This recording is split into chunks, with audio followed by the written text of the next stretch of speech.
Hello, this is your host, Todd Lewis of the Praise of Folly podcast. I am once again joined by Caleb Maupin. This is our third time discussing your content, Caleb. Happy to have you here. Why don't you tell people who you are if they don't know and where they can find you? Well, I'm a journalist and political analyst. I'm the founder of the Center for Political Innovation, which is an anti-imperialist education project. Yeah, I've been doing anti-imperialist activism. I report for international media. I've been to a lot of countries. I've been to Russia a number of times. I've been to Iran a number of times. I've written a number of books. And I think we need to oppose globalism and imperialism, which is the system that's oppressing people all over the world. So there we go.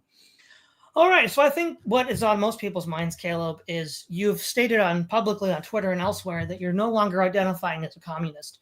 So could you explain two things? One, what led you down that path? And then two, presumably you didn't give up all the socialist stuff, so you kept something, but then gave something up. So if you could describe that as well, that'd be great.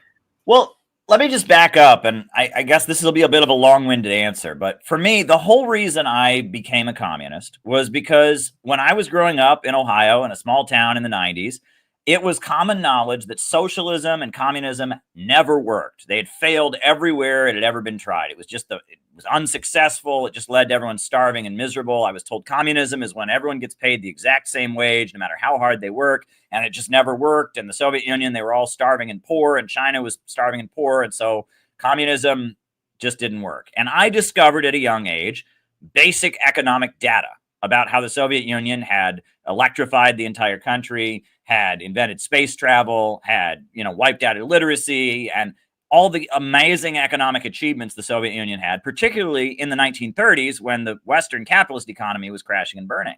And I was just like, I've been lied to. And the entire conversation about economics in America is predicated on that lie, that you can't have a planned economy, that you just have to have the free market, because every time you try anything other than the free market, everyone just starves and dies and is miserable. And I learned that was not the truth. And so I became interested in communist groups, and I was never interested in any of the that's not real communism stuff. I went straight for tankies, right? I was around a Maoist group, the Revolutionary Communist Party. And in college, I joined the Workers' World Party, which was led by Ramsey Clark, which was, a group that had ties to North Korea and had ties to Cuba, and also supported other anti-imperialist countries like Iran and Venezuela and stuff. And for me, it was about basically that, no, you can have a planned economy and you can raise people up out of poverty. I was part of Occupy Wall Street. I was the main spokesperson for Ramsey Clark and the International Action Center during Occupy Wall Street.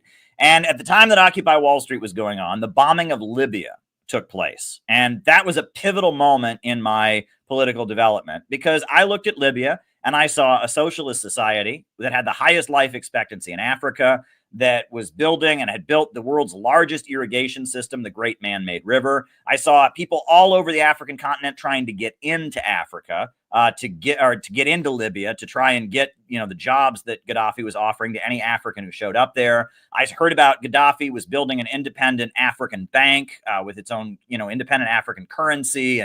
And so I was totally on the side of Gaddafi. And the overwhelming majority of leftists, socialists, Trotskyists, anarchists were supporting the campaign against Gaddafi and thought Gaddafi was an evil dictator or whatever.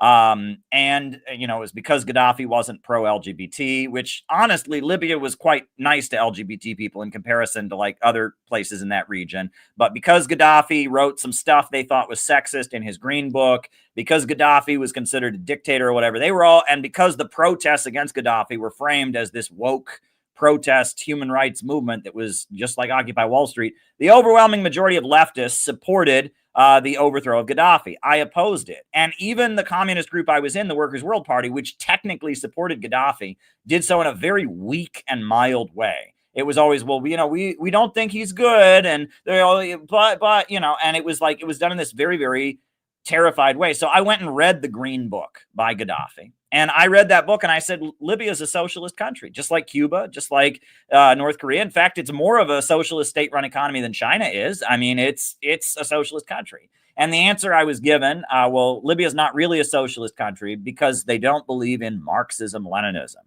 the official ideology. Cuba believes in Marxism, Leninism, so they're socialist. But Gaddafi's Libya, because Gaddafi doesn't espouse the Marxist-Leninist ideology, it's not a socialist society.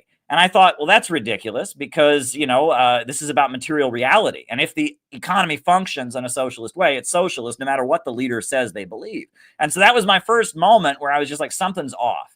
And then I started traveling. And I went to Iran, and I spent a lot of time in Iran, and I learned about their revolution in Iran and how they have 5-year economic plans, just like the old Soviet Union did, how they have state-run industries, and how they have these things in every neighborhood called Basij councils that are just like the committees to defend the revolution in Cuba. They're like local committees that carry out the will of the supreme leader and the revolutionary ideology on a local level. And I said, there's really not much of a difference between Iran's economy and China's economy, Iran's economy and Vietnam or Cuba's economy. They just don't believe in Marxism-Leninism. And in fact, they are against capitalism. A slogan that they have painted on the walls in Iran and various places says, not capitalism, but Islam. And they admire Hugo Chavez, and they admire Che Guevara, and they gave weapons to the IRA, and they consider their revolution to be part of the wave of anti-colonial revolutions that came after the Second World War. And I'm like, something's a little bit off. And then as I was back in the United States, increasingly leftist circles became obsessed with the transgender thing. They became extremely hostile to anyone who talked about defending the countries that are under attack by imperialism. Something was off. And then Trump, ran for president in 2016. And I could see that a lot of people were voting for Trump for very good reasons, because they wanted to stop the wars, because they wanted economic development, because they felt like the rich, there was a group of rich people that ran the government who didn't care about them. And all the communist groups, their attitude toward Trump supporters was they're all racist, they're all evil people, and anyone who would vote for Trump is just a bad person. And so on that basis, I kind of, parted ways with the Workers' World Party. And I was kind of confused. For a while, we had a youth group called Students and Youth for a New America that met in New York City. I would give classes on the history of Marxism. And then I started a YouTube channel, and I had a YouTube channel where I was talking about Marxist ideas. And we eventually launched the Center for Political Innovation. And from the beginning, our message was that we were the real communists, right? I was out of the movement to the masses. We said, get away from the left and get to the masses and build a real communist movement. But, I believe in God, and I returned to my Christian faith when I was in Iran. I had kind of a religious experience. I admitted that I wasn't a pure dialectical materialist. The dialectical philosophy that says, all that exists is matter, and that matter is constantly in a state of conflict, and conflict is good because that's how history is driven forward. I never really fully embraced that. And as I reconnected with my Christian faith and believed in God and such, it became clear to me that worldview wasn't, the philosophical view underlying Marxism wasn't exactly right. And also the communists I was around knew nothing about it and didn't care. They just wanted to tail after whatever was trendy among the left. So I had my differences there. For a while, our talking point was, we're the real communists. We're the real communists. The woke left are phonies. We're the real communists. And after a while, I realized, what's the point? What's the point of saying that? At this point, communism in America is synonymous with stuff that I am totally against. It used to be, if I told average Americans I'm a communist, they'd be like, wow, how can you ever be that? Tell me what that's about. Now, if I tell people I'm a communist, they say, oh, I know what you are. You have pink hair. You are obsessed with the transgender issue. You think all Republicans are Nazis, and you want everyone to be poorer to save the environment. I don't believe any of those things. I believe in economic growth. I'm an American patriot. I love my country. I support the countries around the world that are struggling to break out of globalism, imperialism. And I want America to do the same thing. I think that that we are in the same struggle that the Iranians, the Cubans, and the Russians and the Chinese are involved. And we're struggling against this same system of imperialism, globalism, and I identify with them. So because of that, I would say I still advocate a planned economy, the banks and the factories being organized to serve public good and not the profits of a wealthy few. I am still thinking that imperialism, the system of monopolistic capitalism and the rule of the world by big bankers, is the main enemy. But communism is no longer synonymous with that in the American mind. And what I do admit, and I didn't used to admit this, the seeds of woke toxicity were in communism to begin with. That dialectical philosophy has big problems with it. And that Marxism began as a continuation of the ideals of the French Revolution. And the French Revolution was toxic in a lot of ways. And it was that radical intelligentsia that Marx came out of was very dark and was very evil in a lot of ways. So I view, Lenin took Marxism in a whole new direction. Bolshevism was a whole new thing. Lenin had said that, or Marx had said the revolution would happen in Europe. And that Europe was the most advanced and that they would have communism first. And Lenin said, well, actually, no, it's going to be colonized countries that do it. Marx had said nationalism is wrong. We reject all nationalism. Lenin said, well, nationalism of the colonized people is good. Marx had wanted to create some kind of ultra-democratic organization where everyone voted on everything and all of that. Lenin developed a party of new type that was kind of grounded in Russia's history of secret societies like the Old Believers and the Decembrists. So Lenin, he took Marx's ideas and he took them in an Eastern direction. Stalin took it even further east, and people look at what Stalin did, and that there was a deeply conservative aspect of what Stalin did, right? Stalin set up a state that while it was industrializing and while it was, empowering women, etc., it was also kind of mimicking feudalism. He outlawed homosexuality. He outlawed abortion. He glorified the Soviet family. And in a lot of ways, he kind of took the aesthetics and some of the values of the Orthodox Church and incorporated them in building this kind of new synthesis that was like a combination of the values of the deeply conservative Russian peasantry and the Orthodox Church and the radical liberal intelligentsia that Marxism came from. And he kind of combined them into this new synthesis that people call Stalinism. And you'll notice that most of the Marxist intellectuals of Europe jumped ship at that point and became Trotskyites, denounced the Soviet Union, etc. And Stalinism was kind of its own thing. And I would argue that especially since the end of the Cold War, what you might call Stalinism has become even further from European revolutionary intelligentsia and their attitude, and has developed even more into its own kind of thing.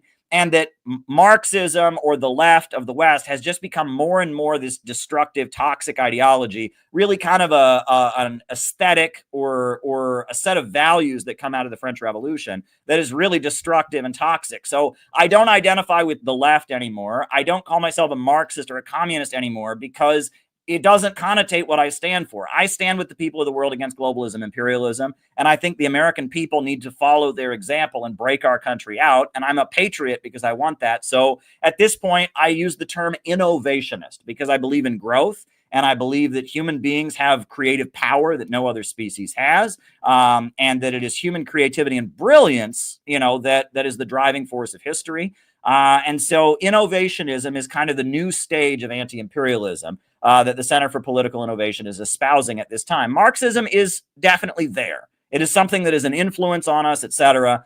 However, I think it's time to move on from Marxism in general because the anti-imperialist countries have largely moved on from classical Marxism. And Marxism in the West has become completely toxic. Now, before I hand this over to Keith, you had a very thoughtful introduction here, Caleb, and I want to jump on something before we forget this. A lot of your analysis now sounds like a lot of stuff I heard from libertarian socialists. And are you influenced by Wittel's idea of the hydraulic empire thesis? Never heard of that. Really? Yeah, tell me about it. I'm not familiar at all. So Wittel was a Western Marxist who was living, I think, in the United States. He was initially a Stalinist, and then he realized that in around the third millennium BC, you have Egypt, Babylon, China, and India all developing empires around river systems. And now he argues that the Soviet Empire under Stalin, at least Stalin, maybe before, represented an recasting of that concept in modern times. You could also include Maoist China. And so he viewed that as a regression from socialism because that's going back to the earliest civilization. Well, I mean, that sounds similar to what I have read. I mean, it's similar in a way because it's arguing about land masses to what I increasingly give a lot of credibility to Alexander Dugin, the thinker in Russia, who I have met. And, immediately after I met him, oh, my God, you're a fascist. I mean, it's weird how much. I mean, and they murdered his daughter. I met his daughter. I only met him once. I met his daughter a number of times when I was in Russia. And her death was certainly a shock to me when I heard about it. I mean, a very brutal killing that happened at the hands of the NATO-backed Ukrainian ultranationalist elements.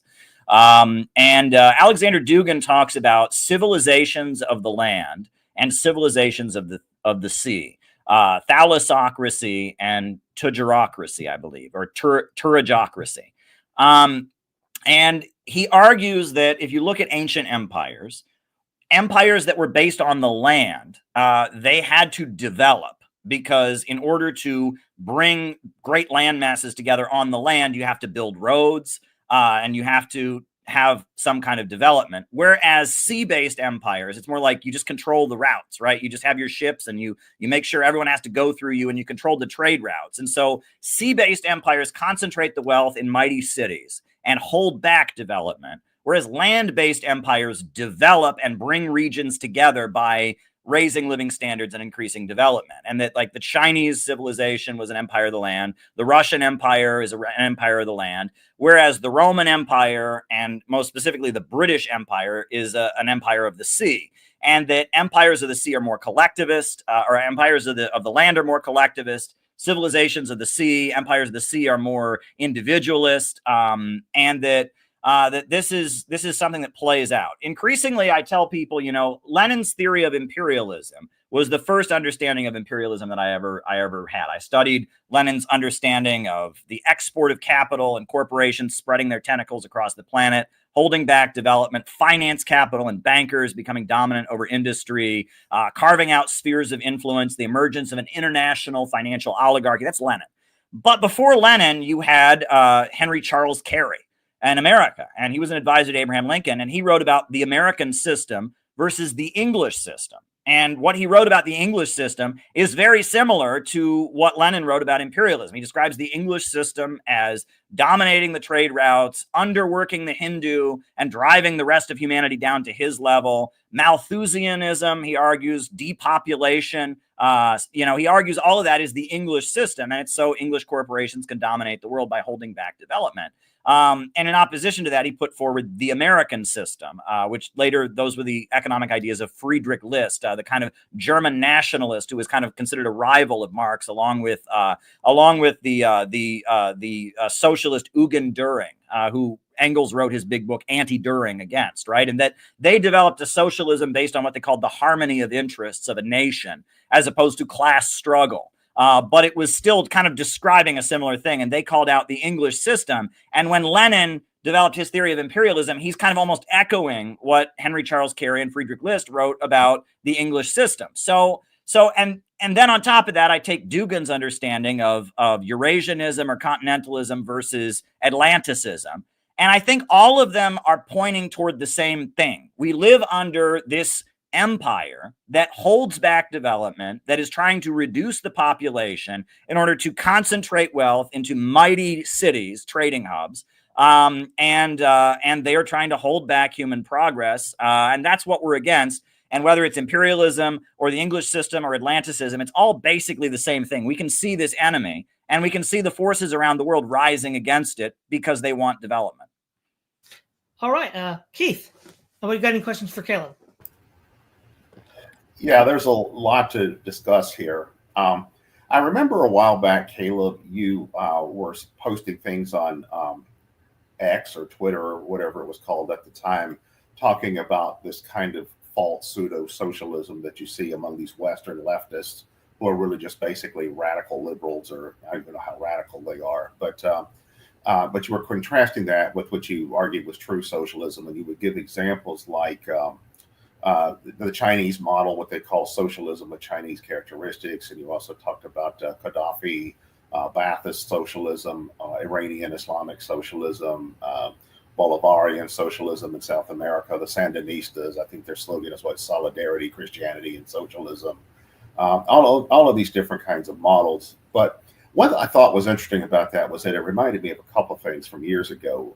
Back in the late 1980s, I first started to encounter the European third positionists, including groups like the English National Front, which at the time had moved in a very left direction from what they were more known for before, when Martin Webster was their leader. And they started to develop a sort of revolutionary nationalist outlook. And back then they were saying, well, we're revolutionary nationalists. We're not communists, but we're not capitalists either. and we identify with national revolutionaries in the global south, or that would have been called the third world back then. But and they would specifically identify figures like Gaddafi, the Ayatollah Ruhollah Khomeini, the original Ayatollah from the 1979 revolution. Also, many third world insurgent forces, also figures like Juan Perón. They identified all of these as national revolutionaries. And then overlapping with this viewpoint, you see a range of other viewpoints, some of which started drifting towards national Bolshevism. Alexander Dugin, I think, was a part of that initially. I think he's moved away from it. Also, Edward Limonov initially, and then I think he's deceased now, but he eventually started moving more of a pro-Western direction. But you had national Bolshevism. You also had left-wing national socialism, like figures that they would identify with figures like the Strasser brothers, and they would say, well, the problem with the Third Reich, one of the problems with it is that it actually betrayed National Socialism, that Hitler was a right-wing capitalist. But I do remember when I started seeing some of your ideas, thinking this sounds an awful lot like this older third position model I remember from years ago. But also, I do remember hearing a lecture or seeing a lecture from Michael Parenti, circa 1990-91, which I'm sure you're familiar with Parenti, but he made a similar argument, though, from a Marxist perspective, where he was saying that the problem that Western capitalism has with figures like Saddam Hussein, Gaddafi, the Iranians, the Syrians, the recently deposed regime in Syria, the Sandinistas, is that those are all developmentalist regimes. Like the core feature of, whether it's the Cubans, whether it's the Nicaraguans, whether it's the Vietnamese, whether it's the Iranians, is that they are big on development in the sense of, electrification or literacy programs or, improved health programs, all of these different kinds of features that contribute to development, irrespective of their other policies. Whereas the goal of Western imperialism is to ensure that all of these different kinds of states remain subjugated to this kind of subordination to these colonialist international trade cartels that are rooted in traditional colonialism. But how would you differentiate your viewpoint, say, from third positionism? Because a lot of times third positionism is labeled as a form of fascism, and sometimes it arguably is a form of fascism, although it depends on how you define fascism, and that gets into some other thorny questions as well. What's your general feeling about this? Well, before I answer that, Keith, I want to say I love your work. I have a copy of Thinkers Against Modernity, and I really learned a lot from it. So, it's really an honor to be able to engage with you here. I do appreciate you, and I read attackthesystem.com. You have good observations from many different sections of the political sphere. So I just want to make that clear. We issued CPI, Center for Political Innovation. We issued our own edition of Frederick Engels' book, Socialism, Utopian and Scientific. And I wrote a very long introduction to it. And in that introduction, I argue that there are really what we call socialism. It can really be divided. There are three socialist movements that have existed in history. The first one was Marxism. And Marxism really has developed into social democracy, right? And if you look at AOC, and if you look at, Keir Starmer in Britain, and you look at the World Economic Forum, and if you look at H.G. Wells and his writing, Marxism was originally the ideology of the labor movement, in Western countries, fighting for things like the 8-hour workday, fighting for, things like kindergartens. And as Western capitalism moved toward the stage of imperialism, a big section of the richest of the rich realized that social democracy, which is what it was called. Marxism was called social democracy. The German Social Democratic Party was the Marxist party. Like Engels helped found it. Marx's critique of the Goethe program was a critique of their original manifesto. The German Social Democratic Party, which was the flagship Marxist party in the world, was very useful in helping German imperialism because the Kaiser, he needed soldiers to go around and fight. So setting up kindergartens where all the kids could go to kindergarten and learn to march from the time they were little kids, that helped set up the army.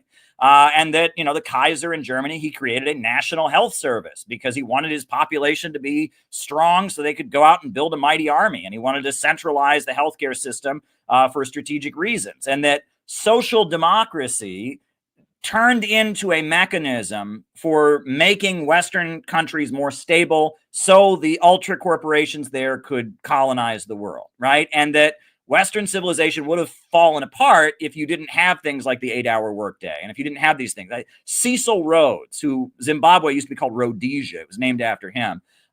He's quoted as saying, he was in the East End of London one day and he went to a meeting of the unemployed workers and he listened to their wild speeches and they were all a cry for bread, bread, bread. And that in order to avoid a civil war, it was necessary for Britain to become imperialist, and that social democracy and imperialism kind of walked hand in hand as kind of an evolution of the Western societies into imperialism. So Marxism and the legacy of that continues. Liberalism, social democracy, this is the legacy. This is what Karl Marx's movement got watered down into. You remember Karl Marx supported the British colonizing India because he said, hey, Britain's advanced and capitalist, and they'll bring some of that advanced capitalism to India.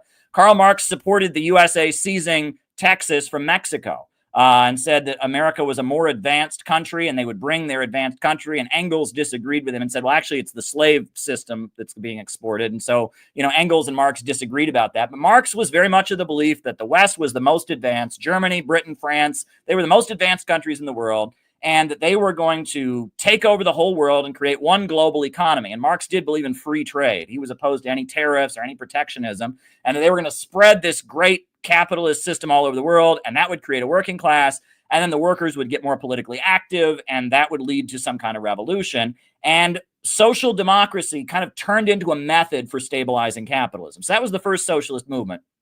The second socialist movement is, there was this guy, Eugen Düring, who was like the big rival of Marx and Engels. He was a professor who lived in Berlin, in Germany, and he believed in socialism on a nationalist basis, right? And he was tied in with Friedrich List and with Henry Charles Carey, and he argued that instead of class struggle, you should develop what he called a harmony of interests for the whole nation. And fascism, National Socialism, is very much kind of a continuity of those ideas. The idea that we'll have a state that controls the economy so that we can build a mighty empire, so we can stabilize capitalism in the interest of the whole nation. And that both Marxism and then later National Socialism or fascism, neither of them ever created a non-capitalist society. Social democracy, it has been a very effective mechanism for creating imperialism around the world and stabilizing the Western imperialist homelands. National Socialism or fascism was a mechanism for beating back the danger of revolution and stabilizing and militarizing societies in the 1930s. It led to World War II. They didn't last very long. But I would argue that what started with Lenin in 1917 and has continued to evolve with Stalin, with Deng Xiaoping, with Baathism, with Bolivarian socialism, is a third movement that is neither National Socialism and fascism or classical Marxism. And it's really not. It originally claimed Marxist roots, but Lenin knew very, very well he was doing something different. And people don't realize that the Bolsheviks were considered freaks. They were not accepted among the general Marxist movement. Bolshevism was decried as being undemocratic, as being a monastic order rather than a political party, as being some kind of weird Eastern sect. And the Bolsheviks were not considered to be in the mainstream of Marxism at the time that they came to power. They were considered to be this weird Russian cult by some weird Russian guy who had developed his own method. And Trotsky didn't join the Bolsheviks until the last minute because he was more in line with the European Marxist movement. And he didn't join them until July of 1917. And then he eventually left them, and his theory of permanent revolution was that communism must spread to the West because the West is the best and the West is the only place that it counts. And when it became clear the Soviet Union wasn't going to, have an all-out crusade to march communism into Europe, Trotsky was out of there, right? And socialism in one country that Stalin developed was an even further deviation from what Marx developed. And I would argue that what has come into being now, this third form of socialism, that is neither Marxist or Düringist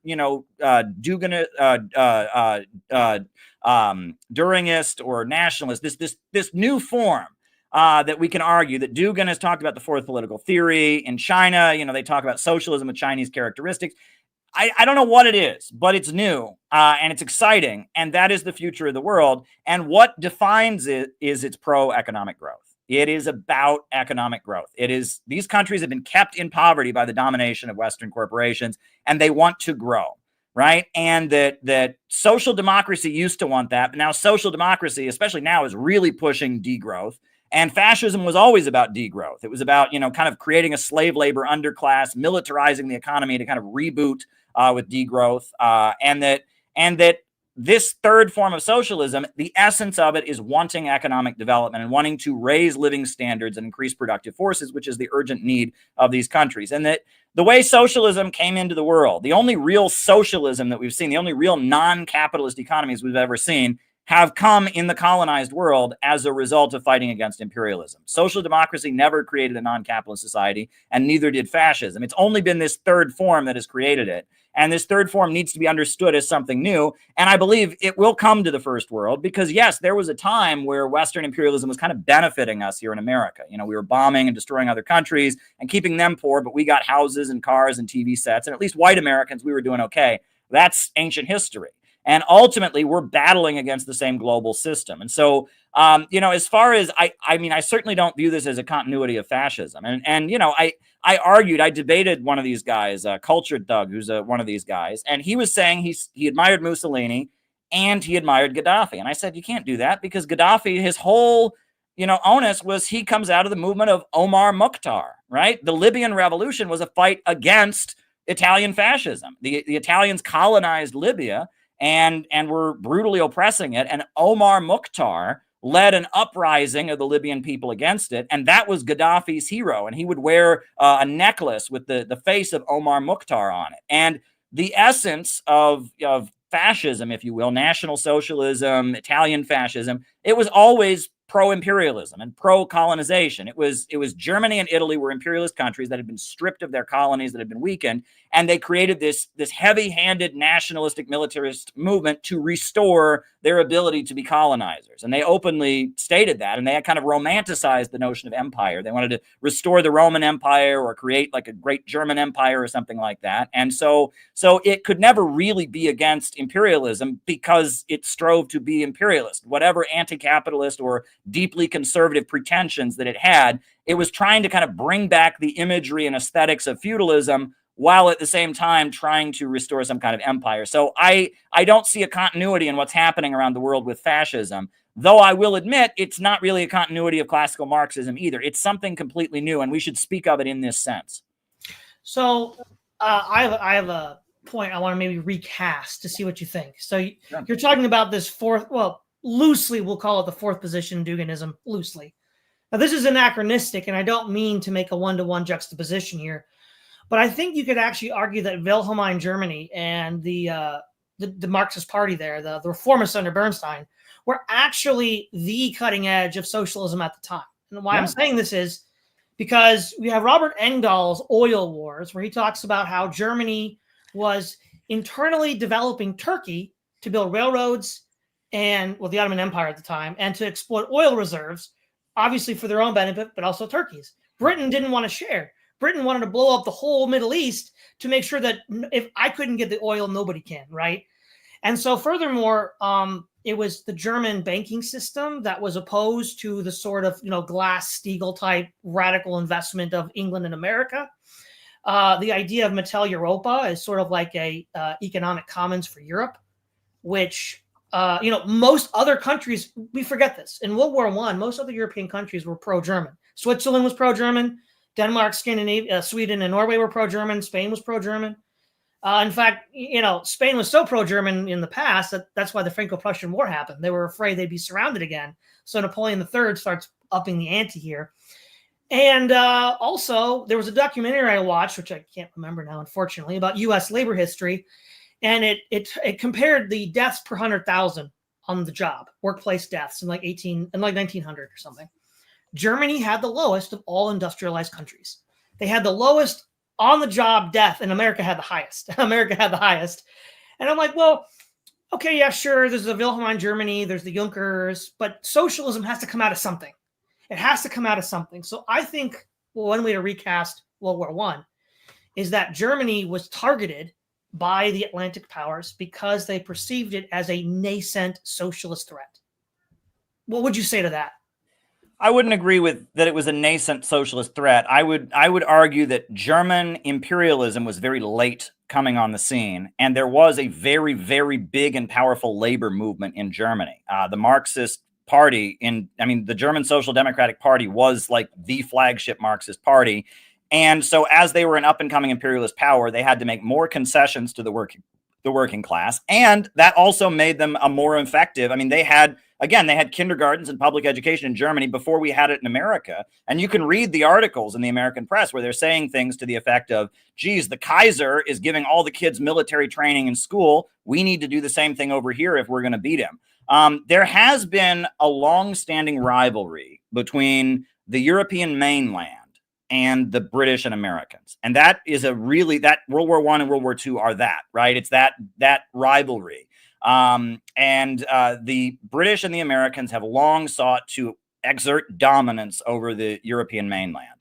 And that also brings me to another point, which is that leftist politics, especially we're talking like 1900, it was thoroughly infiltrated by every side, right? I mean, the British were funding various revolutionary movements for their own ends. The Germans were funding various revolutionary movements for their own ends. And that it was discovered, when you talk about counter gangs and all of that, that radical intellectual groups that would carry out assassinations, would carry out bombings, would organize strikes and protests, were very useful in intelligence schemes, right? And that they existed for that purpose. Leon Trotsky admits that his theory of permanent revolution was invented by Alexander Parvus. Alexander Parvus was a member of the German parliament from the Social Democratic Party, and he was an arms dealer. He sold weapons to Turkey on behalf of the Germans, and he was an arms dealer. And Alexander Parvus, he was this very, very wealthy guy who was a socialist member of parliament, and we now know he was a German intelligence officer. Well, the theory of permanent revolution, a big part of it, at least in the early 1900s, was calling for the creation of a European Union, the United States of Europe, it was called. And Trotsky went around urging socialists all over Europe and all over the Western world to call for the creation of a United States of Europe. Lenin said, no, we don't want a United States of Europe, because if all the imperialist colonizers in Europe get together, that'll strengthen their power and they'll be able to exploit the third world more. We don't want that. But Trotsky went around advocating the creation of the United States of Europe, which would have strengthened the position of German imperialism, right? The British were always trying to divide the European mainland so that they could have dominance. And the Germans were always trying to kind of solidify Belgium and Luxembourg and France and all of them into one state and coordinate more effectively. So Trotsky was clearly acting as an asset at that point of German imperialism. Now, we know later Parvus is the guy who arranged for Lenin to return to Russia at the time of the Russian Revolution, right? Because Lenin was anti-war. He wanted Russia to pull out of World War I, and he had this mass organization. So Parvus, on behalf of German intelligence, went to Lenin and said, look, here's some money. We don't know how much. It's undisclosed. And they arranged for him to be put on a sealed train and sent back to Russia in the middle of the revolutionary crisis, in the hopes that he would, push Russia to withdraw from the war. And that to think that those are the only people that were under the influence of intelligence agency is utter delusion. I mean, it's been proven the British were backing all kinds of radical movements in Italy, all kinds of radical movements, and that these kind of organizations become a very effective vehicle for getting things done. And often, the art of intelligence is often getting people to do things without realizing they're being used. They say you're an asset in intelligence terms, not when you're willingly working for the intelligence agency, but when they can predict your behavior enough to know what you're going to do, right? And that these revolutionary student groups, I mean, we've all seen like Les Miserables. Do you hear the people say? Those guys, kids with red flags in the pubs, those kinds of groups of like young men who believed in freedom and wanted bloodshed and wanted revenge and were very much motivated by a desire to unleash their rage and their sexual passion and were kind of raging at the conservative society around them. They were very useful hit squads for various different forces. And I think that can't be ignored. And that's something that we kind of gloss over when we read the revolutionary history. We just read the printed words and what they were arguing about. In reality, there were bigger forces that were kind of using all these different groups as puppets to serve different agendas. Real quick, before I hand this over to Keith, we just got a super chat. It's very apropos to our discussion. Reestablishment for $5. Thank you very much. Bismarck understood the necessity of stabilizing the core society due to the lateness of German imperialism. So yeah, I guess that's That's what I was saying. Yeah, I think, and social democracy, you could not have imperialism without social democracy. If there's not class peace at home, you can't conquer the rest of the world. So, yeah. Okay, Keith, do you have any questions? Well, this is something of a follow-up on what Todd was discussing earlier about the Witful Go Thesis. For those who don't know who Witful Go was, he was a former Marxist, and he was a historian writing in the 1950s. And he offered a critique of what he called Oriental societies, which in modern terminology would just mean Asian or Eurasian societies. But he argued that in those kinds of societies, there emerged a type of despotism that he thought was rooted in economic development through hydraulic systems that were heavily dependent on irrigation, and that these kinds of systems required massive bureaucracies that dominated social life in a wider sense, as opposed to the seafaring peoples that you typically find in more Western societies, like coming out of the British Isles and all of that. And Witful Go argued that models of this kind of society from history were places like ancient Egypt, Mesopotamia, Hellenistic Greece, Rome, the Abbasid Caliphate, Imperial China, the Mongol Empire, and then places like Inca and Peru. And he also considered the Soviet Union and the People's Republic of China to be, while not necessarily hydraulic empires, they were manifestations of this kind of Asiatic despotism that he thought characterized these older models of society. And I ask about this for two reasons. First, I've heard Haz al-Din make a similar argument, where he argues that places like the Ottoman Empire or Muscovite Russia or certain phases in pre-modern China's history were all prototypes for socialism, even if they're not modern forms of socialism. And he was comparing this with the kind of models that Western style socialists claim today, like Swedish social democracy or anarchist Catalonia or California or somewhere like that. Would you agree with that thesis? Do you think there's any merit in it? There's certainly merit in it. I don't fully agree, but I would say, when we talk about the West versus the East, in the East, they talk about filial piety, right? And that, like, for example, Singapore is not a socialist country. It's a capitalist country, but there is heavy state involvement. It's a very state-run economy. And that very much emerged in Singapore because the culture could allow for such a thing, right? And that, if you look at like the Asian tiger countries, like Park Chung-hee's South Korea, Singapore, the government on Taiwan prior to democratization, those were not socialist countries, but they kind of shared the aesthetic that you see in communist governments, right? You have the leader's picture on the wall. There's kind of, people are kind of looking up to the leader and trying to please the leader rather than the leader trying to entertain them and get their votes. It's like the people are expected to perform and please the leader, not the leader trying to please the people. That's very much a Confucian, like filial kind of thing, like the students trying to please the teacher, the parent trying to, or the child trying to please their parent, not the other way around. So you have more of a conservative traditionalist way in the East that made, what Stalin developed, which had a big influence of that as well, made what Stalin developed, much more easy to swallow and much more effective to set up in the East, right? And that the East never had become fully capitalist. These were largely feudal societies that their way of industrializing was having a socialist revolution. But there are weird things like that too. For example, in Japan and in Korea and in China, you notice that there were peasant uprisings in the name of Christianity.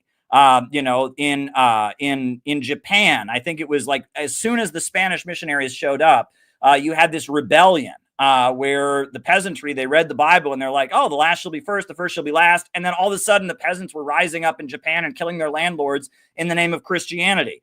In the 1800s in China, you had the Taiping Uprising, the Taiping Heavenly Kingdom, where again, it was like one guy read one pamphlet that had been translated into Chinese. And he's like, oh, well, I'm actually Jesus's younger brother. And the peasants are going to rise up and we're going to build a socialist God kingdom on earth. And similar events happened in Korea. And that, there was kind of a tradition that lended itself more toward building some kind of egalitarian movement and in opposition to the kind of individualistic Western societies that developed in the West, right? That the capitalism in the West developed out of feudalism, and that what we think of as left, and this is a really important point, what we think of as leftism is really the ideals of the bourgeois capitalist revolution. The French Revolution, liberté, égalité, fraternité, the red flag. I mean, it was originally a red cap, the sans culotte, the poor peasants wore a red cap, and that red was their rage and the blood of the monarchs that they were going to kill. And the French Revolution was an explosion, this very conservative feudal society where one could be executed for adultery, and peasants were not allowed to look their landlord in the face because and they had different words designating your social rank, and he and thee, etc. Well, as capitalism is emerging, as you have the new mercantile class, they need to rip up feudalism so that they can have dominance, and so they go out and they tell everyone, let all your anger out, let all your rage come out. There is no God, there is no religion, don't obey, do whatever you want, it is right to rebel. And they create a social explosion where everyone's rage comes out and they tear down feudalism. And that movement, that was not a movement to create socialism, that was a movement to bring capitalism into power over the ruins of feudalism. But that's what left is. And that's why red is a color of rage and sexual passion. That's what it is. And left has become synonymous with releasing your impulses. And that's, if you're going to tear apart a feudal society, that's what you want everyone to do. Feudalism is a society where everyone kind of bottles it in all the time. And you want to overthrow feudalism, you just tell everyone to let it all out. I believe the Marquis de Sade even said that to keep the passion of the French Revolution going, he wanted theaters with naked women on display, so men could go look at the naked women, and that would inflame their passion for the French Revolution. That shows you how much the French Revolution was very much a sexual revolution. It was very much about libidinal release, libido. Sigmund Freud said, rage and the desire for aggression and sex are connected, and that leftism is very much tapping into people's libido and unleashing it for political ends. And communism around the world is not left anymore. In fact, it's quite conservative, right? If you look at what communism is around the world, it's saying we're going to protect you from the chaos of Western society. In the West, people are unemployed. In the West, we have, gender confusion and people don't know who they are and the family's falling apart. But with our socialist planned economy, we will protect you from the instability of the West. And it's almost conservative, right? And you saw the beginning of that with Stalin and the Soviet family. And in China now, especially with, it's weird because, Mao hated Confucius. But now in China, there's a revival of Confucian thought. At the same time, there's a revival of Mao Zedong thought. And they kind of walk hand in hand as part of China's unique identity that is not Western, right? Mao is a collectivist communist. Confucius is a traditionalist, advocate of feudalism. But they both are part of China's unique identity that is not Western. And that is what is rising around the world, is this kind of opposition to Western liberalism, which is radical individualism above all else, postmodernism, a belief that there is no real truth. And it's kind of a revolt against that as societies say, no, we don't want to embrace the lassitude that's spreading throughout the West. So, Caleb, we have another super chat, but a question I think directed at you. I want to get to it before we move on too far from his question. This is from Ryan Young, and this is referring to your Dugan distinction between land and sea empires. He says, do the people in the sea power see themselves as this characterization? Not saying that it doesn't play out that way. So he's asking you, do they see themselves in that light, or is that something that is they're not aware of? Well, I think it's the values that the society extols. There are obviously people. I'm here in the United States, and I very much feel that America is a country of the land. I very much consider the American Revolution to be a rejection of the British Empire and Atlanticism. But I would say the values in American media and American education are largely Atlanticist values. But I can be in opposition to it. I think it's more the idea that the society puts out ideas that are going to hold it together on behalf of the ruling elite. The values that are put out in Western society tend to be radical individualist ideas. The values put out in Eastern land-based societies tend to be more collectivist ideas. Okay, now there's another question directed at me, so I better answer this before we move on. Ryan Young as well. I have another question. If Germany was targeted over socialism, why was the USSR an ally in World War II? So he's saying Germany in World War I, riffing off my recasting of Wilhelmine Germany. And I would say the reason why the USSR was an ally in World War II was because, in part, It was a asset of the deep state. It was a counter gang. And yeah, that's my answer to Ryan Young. So Keith, actually, no, Keith, you just asked the question. I wanted to ask you, Caleb, for innovationism, for those that don't know about it, you already sort of gave a brief introduction. Could you describe the theory and praxis that drives innovationism?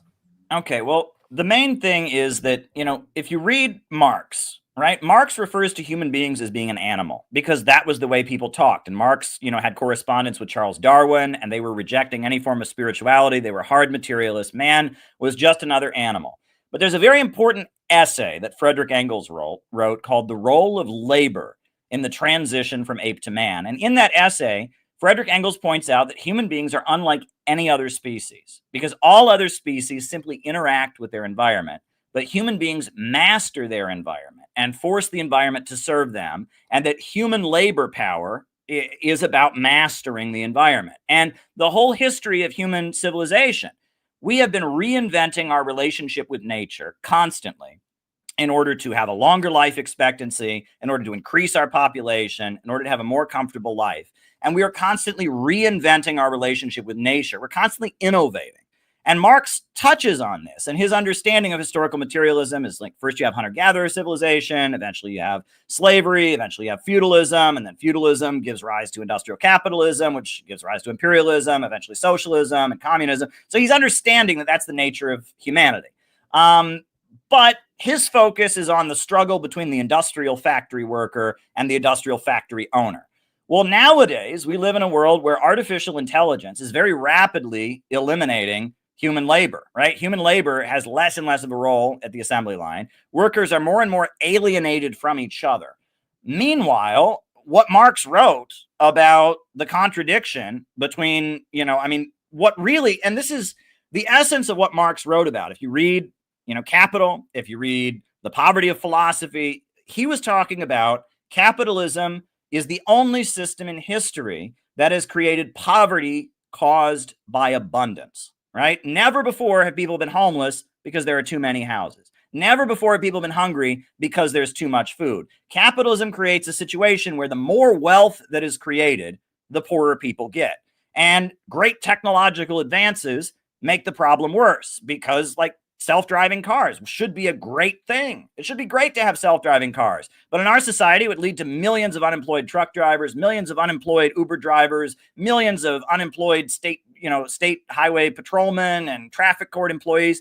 And what sense does that make? It should be great that there's less human labor that's necessary because this chore called driving, is no longer necessary. And so abundance creating poverty, that is the essential contradiction of capitalism, that human brilliance, eliminating labor, making human labor more productive because machines can do so much and we have to do so little, that should lead to vast abundance. And that ultimately points toward the necessity of creating a rationally organized economy so that human creativity can continue to soar forward and we can become wealthier as technology advances. And that's at the essence of what Marx wrote, but in his time, it had not fully developed to the point that it has developed now. Marx was talking about the struggle of the factory worker against the factory owner, but he was pointing to something that was even deeper than that, which is that contradiction between human creativity, etc., and how ultimately the necessity of the capitalist economic system and the drive for technology is going to be a rationally organized economy.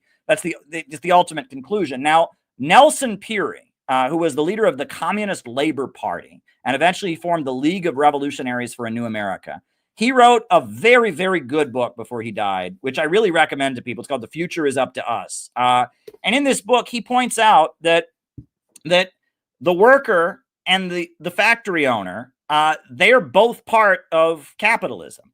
But the merchant class that overthrew feudalism, they were neither slaves or serfs or landowners. And they were a new class that had been created by the rise of a new mode of production of capitalism. And that the landowners that overthrew hunter-gatherer civilization, they were not part of hunter-gatherer civilization. They had land. They were a separate new class that had been created for a new mode of production. And what he argues is that it's not, the working class is an essential part of capitalism, the wage worker. It's not a class within the system that overthrows it. It is a new class created by a new mode of production.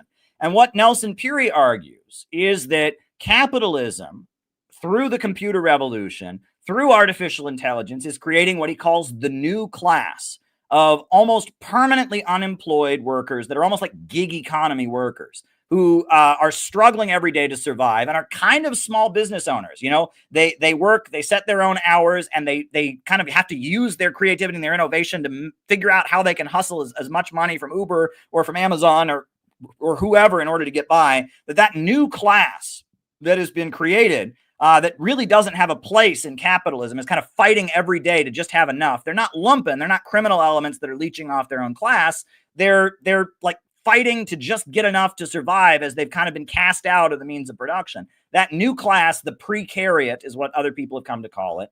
That new class will lay the basis for a new economy when society controls the means of production. And I've pointed to the rise of Javier Milei in Argentina. Awful leader. He has been awful for Argentina. But why did he win? He won because the left, the socialist movement in Argentina, the labor unions, the communist groups are very much tied in with the Peronist bureaucracy. And that Peronist bureaucracy crushes gig economy workers, right? They get treated as small business owners. Their taxes are what they would pay if they were a small business owner. They don't get union representation. And gig economy workers in Argentina have been royally screwed by the Peronist bureaucracy. If they were factory workers, they would benefit from the Peronist bureaucracy. But because they're gig economy workers, they have been totally screwed. And so libertarianism is much more attractive to them, right? I believe Javier Milei has gotten rid of a lot of the licenses that they have to pay, has lifted a lot of the taxes on them. And so the libertarian philosophy very much appeals to the precariat because the bureaucracy is intended to protect factory workers. And that Marxism and socialism was always intended to be a labor union adjacent movement. That's how Marx designed it. Social democracy originally, communism, Bolshevism was like the anti-imperialist wing of the labor movement, but it was always designed to be there are workers in this factory that are organized into this union to demand better conditions, and this is the ideology of the labor union. This is the ideology and the political vision that accompanies the labor movement. We're in a period where the labor movement, it's still a factor, but it's very different. And so we have to kind of rethink things. And that's why innovationism is a celebration of human creativity, an understanding that we need a rationally organized economy, and that the computer revolution has created a deep crisis of overproduction. And that ultimately, I have raised the slogan, we need a government of action to fight for working families, right? We need a state that controls the economy in order to make sure there is growth. But there's going to be a lot of capitalists in that state. And if you look at any 21st century socialist society, all the actual communist governments have realized in order to have communism or socialism in our time, you need small business owners. And in fact, in Nicaragua, micro entrepreneurship is a big part. That's the success. The government loans money to Nicaraguans to start their own farm, to start their own business. And that's how it's flourished. And in China, it's the same thing. And in Vietnam, it's the same thing. And North Korea would like to do that. It's just very difficult because of all the sanctions.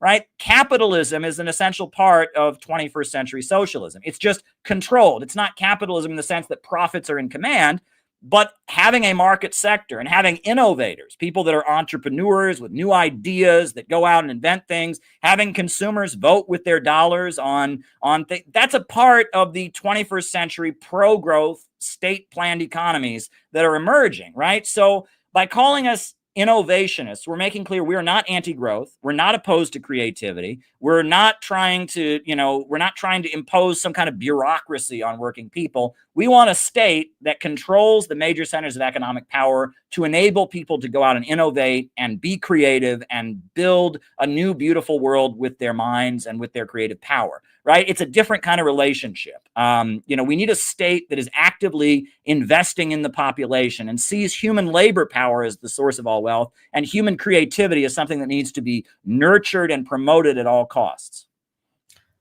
Okay, Keith, do you have any follow-up questions? That part of the discussion leads into some other questions I had that I think are highly relevant to this. There was a British writer, a professor of literature, that back in the 90s published a work called The Lost Literature of Socialism. George Watson was his name. And he went back and he reviewed a lot of the work of early socialists from, say, the mid to late 19th century, perhaps even earlier than that, primarily English socialists, but figures like John Ruskin, George Bernard Shaw, William Morris, writers in that vein, as well as Marx and others. And the conclusion that Watson came to from reading a lot of that old early socialist literature was that socialism initially had been essentially a somewhat conservative movement, in the sense that it was a reaction against the social dislocation that was generated by the Industrial Revolution, by urbanization, by the Enlightenment, classical liberalism, capitalism, all of these things that characterized the 19th century. And in fact, even if you read Marx in the Communist Manifesto, it's either the second or third chapter, but Marx is talking about all of these different types of socialism. There's feudal socialism, there's bourgeois socialism, there's clerical socialism, utopian socialism. This kind of stuff was all over the place in the 19th century. But it's interesting that what has come to be identified with socialism in Western countries is not really all of that. Instead, it's this kind of cultural left that we've been discussing, which is this kind of nihilist framework that in many ways in past times was associated with things like aristocratic decadence and bourgeois decadence. For instance, if you go back and you read social critics from past times, what is the stereotype of, say, the homosexual or the transvestite, or somebody, or the opium addict? It's these are always considered manifestations of bourgeois decadence or aristocratic decadence. And also, what's interesting is that from reading my book Thinkers Against Modernity, that a lot of these old school reactionaries actually had a lot of interest in the things that are definitive of the left today, things like drugs, sexual experimentation, the occult, Eastern mysticism, all of that kind of stuff that closely resembles the age of Aquarius, say from the 60s and 70s. And that has come to really define a substantial part of the Western left. In addition to this kind of nihilism that you see derivative from the French Revolution, this idea, that in order to build something, you've got to first destroy something. And that, which I think is in many ways a departure, certainly from the kind of socialism you've been talking about. And I think probably what early socialism involved. As an interesting aside to that, Murray Rothbard, who was a pioneer anarcho-capitalist, who in economics terms would be considered extreme right-wing, probably kind of like Javier Milei. But interestingly, though, Rothbard's view of communism was not the standard American John Bircher view of communism. He actually believed that communism is historically progressive because he thought it was having the effect of eradicating feudalism and bringing the pre-modern countries into modernity, in the sense that it's lifting them out of feudalism and into a modern, post-enlightenment, science and rationality-based culture, which in his opinion, he thought would eventually yield to the total free market, utopia that he envisioned, anarcho-capitalism. But I think he was partially right in the sense that there was, I think that's one of the, if you look at the historic impact of Asian communism, that was one of its key contributions, is that it eradicated feudalism and quasi-feudal-like systems all over the world. Now that leads into my question, which is I find your approach to class analysis to be very interesting, because you're actually influenced by Carl Ogilvy's idea of the Yankee Cowboy War. And many years ago, when looking at political conflict in the United States and class conflict in the United States, I came to the idea, well, it looks like a lot of this stuff has to do with the traditional Northeastern-based ruling class versus the Sun Belt, versus the industrial capitalist that he developed across the Midwest and the South and the West in the 20th century as industrialization, and then the military-industrial complex and all of that emerged. And it looked like starting in the mid-20th century, that became the real fundamental political conflict in America. It was no longer the North versus the South. It was the Northeast versus the Sun Belt, with California kind of working both ends at various times. And that was the Oglesby thesis. And I also know, I didn't know at the time that Carl Oglesby had developed this thesis, but then I was pleased to find somebody else that already thought about this. And then when I heard you mention Oglesby, I was like, yeah, somebody else is paying attention to this idea. And I've seen Michael Lind and Joel Kotkin and some other more mainstream social scientists talk about this as well. But how does this idea of the Yankee Cowboy War inform your approach to class analysis? Because it, I think, impacts a lot of your other ideas. For instance, in the previous election, you seem to be taking the position that the Republicans were actually the lesser evil, or Trump was a lesser evil than the Harris and the Democrats. But what's the analytical framework you're drawing on and the rationale behind these positions?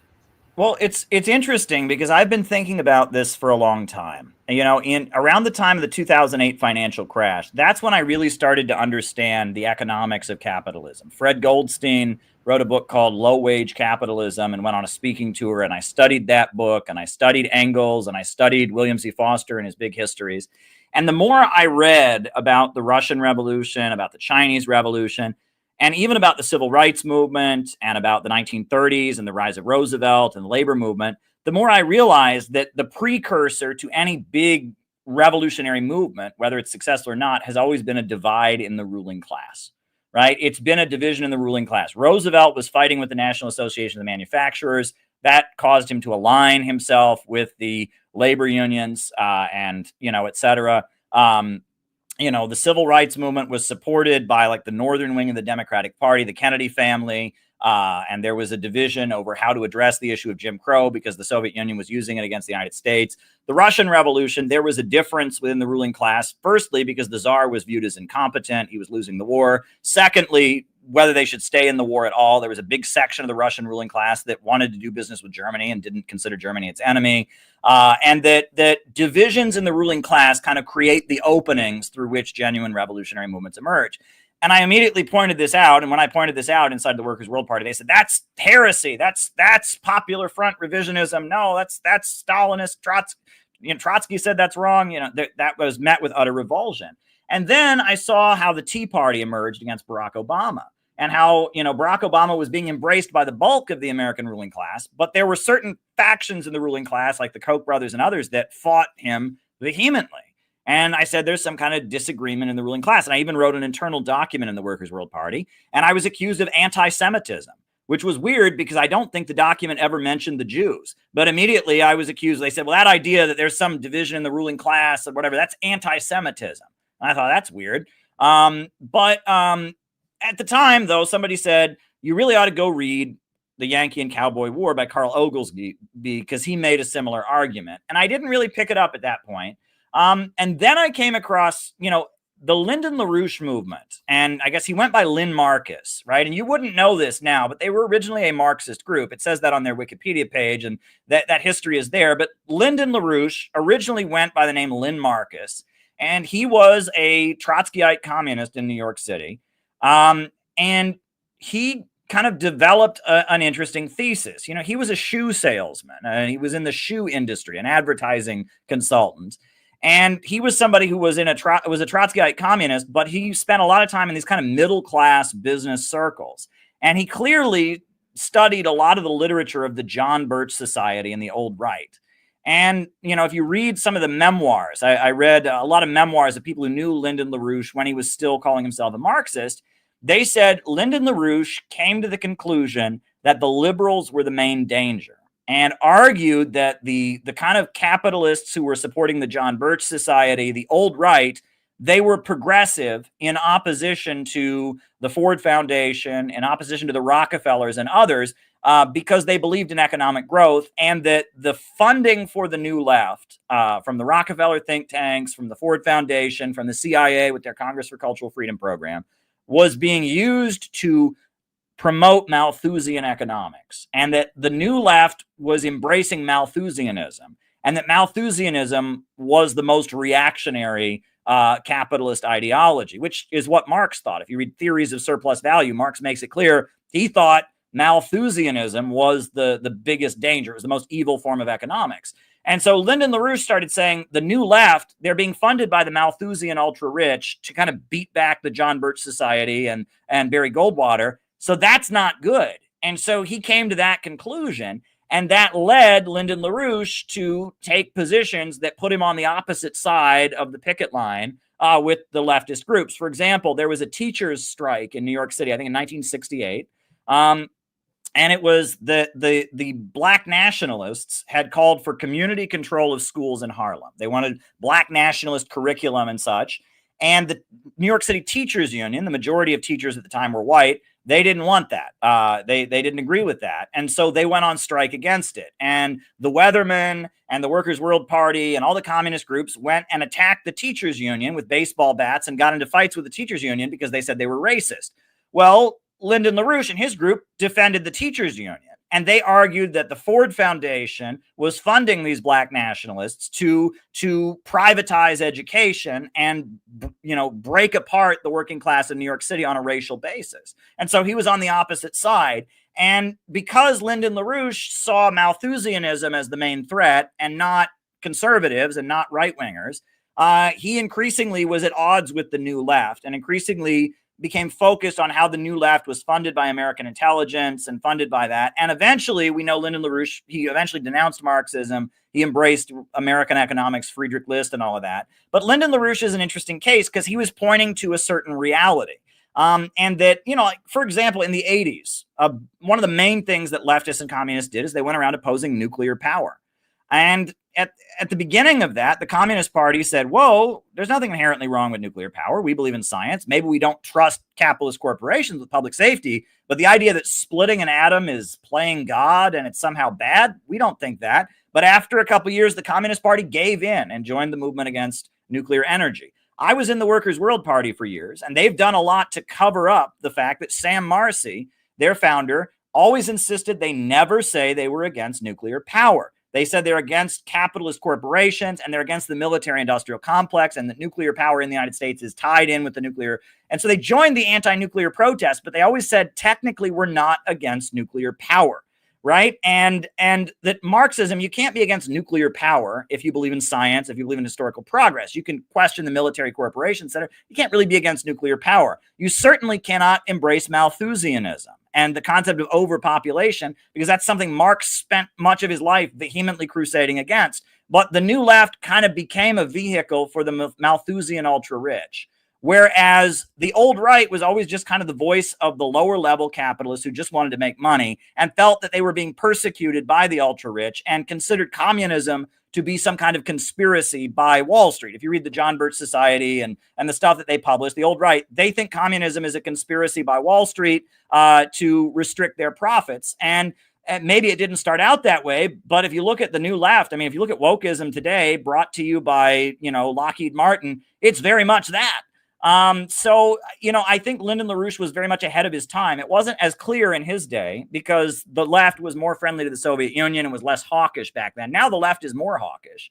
And I think Lyndon LaRouche was very ahead of his time in understanding that in the long term, the Malthusian ultra-rich would be the main threat. And the lower levels of capital, in my prediction, if you look at China, if you look at Nicaragua, if you look at Vietnam, those governments, those anti-imperialist socialist governments, the way that they have built up their strength is by cultivating a level of lower level capitalists, a level of millionaires and billionaires who are loyal to the project of communism and socialism. So ultimately, the Koch brothers and Elon Musk and the capitalists that are with Trump are going to realize that the only way they can fight the big monopolies that are against them is they're going to need a state that will control the economy and beat back the Malthusian ultra-rich. And it's going to take them forever to learn that because that goes against everything they believe. They don't believe in state control. They believe in libertarianism.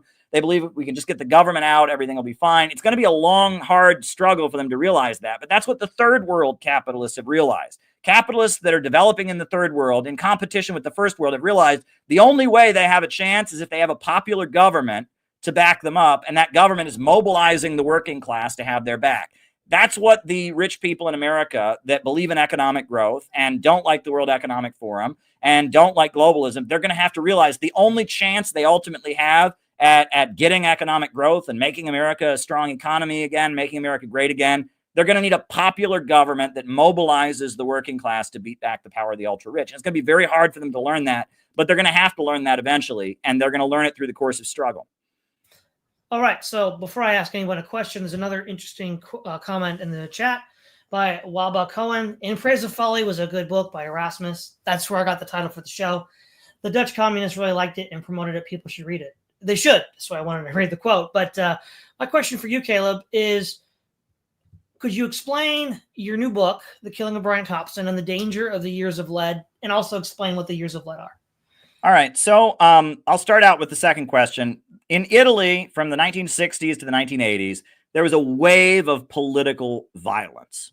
And we now know that was a result of Operation Gladio. In Italy, they had the largest communist party in a non-communist country, the Italian Communist Party. And the Italian Communist Party was also the largest political party in all of Europe. It had 1.3 million members. It was a huge political force, and it was anti-NATO. And it was committed to a peaceful road to socialism. In fact, Mao had denounced the Italian Communist Party, and he'd written a pamphlet, the differences between Comrade Togliatti and us, saying that he thought they were revisionists because they advocated a peaceful road to socialism. But the Italian Communist Party had massive public support, and they were determined to get Italy to leave NATO. So the CIA launched this program called Operation Gladio to prevent Italy from leaving NATO. And now we know that that involved funding far-right groups to murder leaders of the Communist Party, and also funding the Red Brigades to engage in bombings and assassinations done in the name of communism that would, cause confusion. And ultimately, the climax of the years of lead was in 1978, the Italian Communist Party got so many votes, the largest amount of votes they'd ever gotten. The Christian Democratic Party, its leader Aldo Moro, met with the Communist Party and announced that they were planning to form a coalition government. At that point, the Red Brigades, the terrorist Red Brigades groups, kidnapped Aldo Moro and killed him to prevent the Italian Communist Party from joining the government. And it was pretty clear, and it was later revealed by Italian journalists, that the Red Brigades did this on behalf of the CIA. It was done in coordination with the CIA. These ultra-radical communist groups, they were being used to create an atmosphere of violence in Italy that would ultimately lead to the population just kind of becoming weary and accepting things and not challenging the status quo. And that's what I argue. The fact that Luigi Mangione is accused, I'm not saying he's necessarily guilty. I don't think he's necessarily guilty. I've seen some convincing arguments he may not have done it. Luigi Mangione is accused of killing Brian Thompson. I'm not here to defend Brian Thompson. I mean, obviously, Brian Thompson, made his living denying people health care. I'm not going to defend that. But the problem isn't one guy, it's a system, right? It's not one individual. It's not bad people. It's our private healthcare system in the United States. And immediately, Luigi Mangione is being blasted all across social media as this hero for the common man for shooting somebody on the streets of New York City.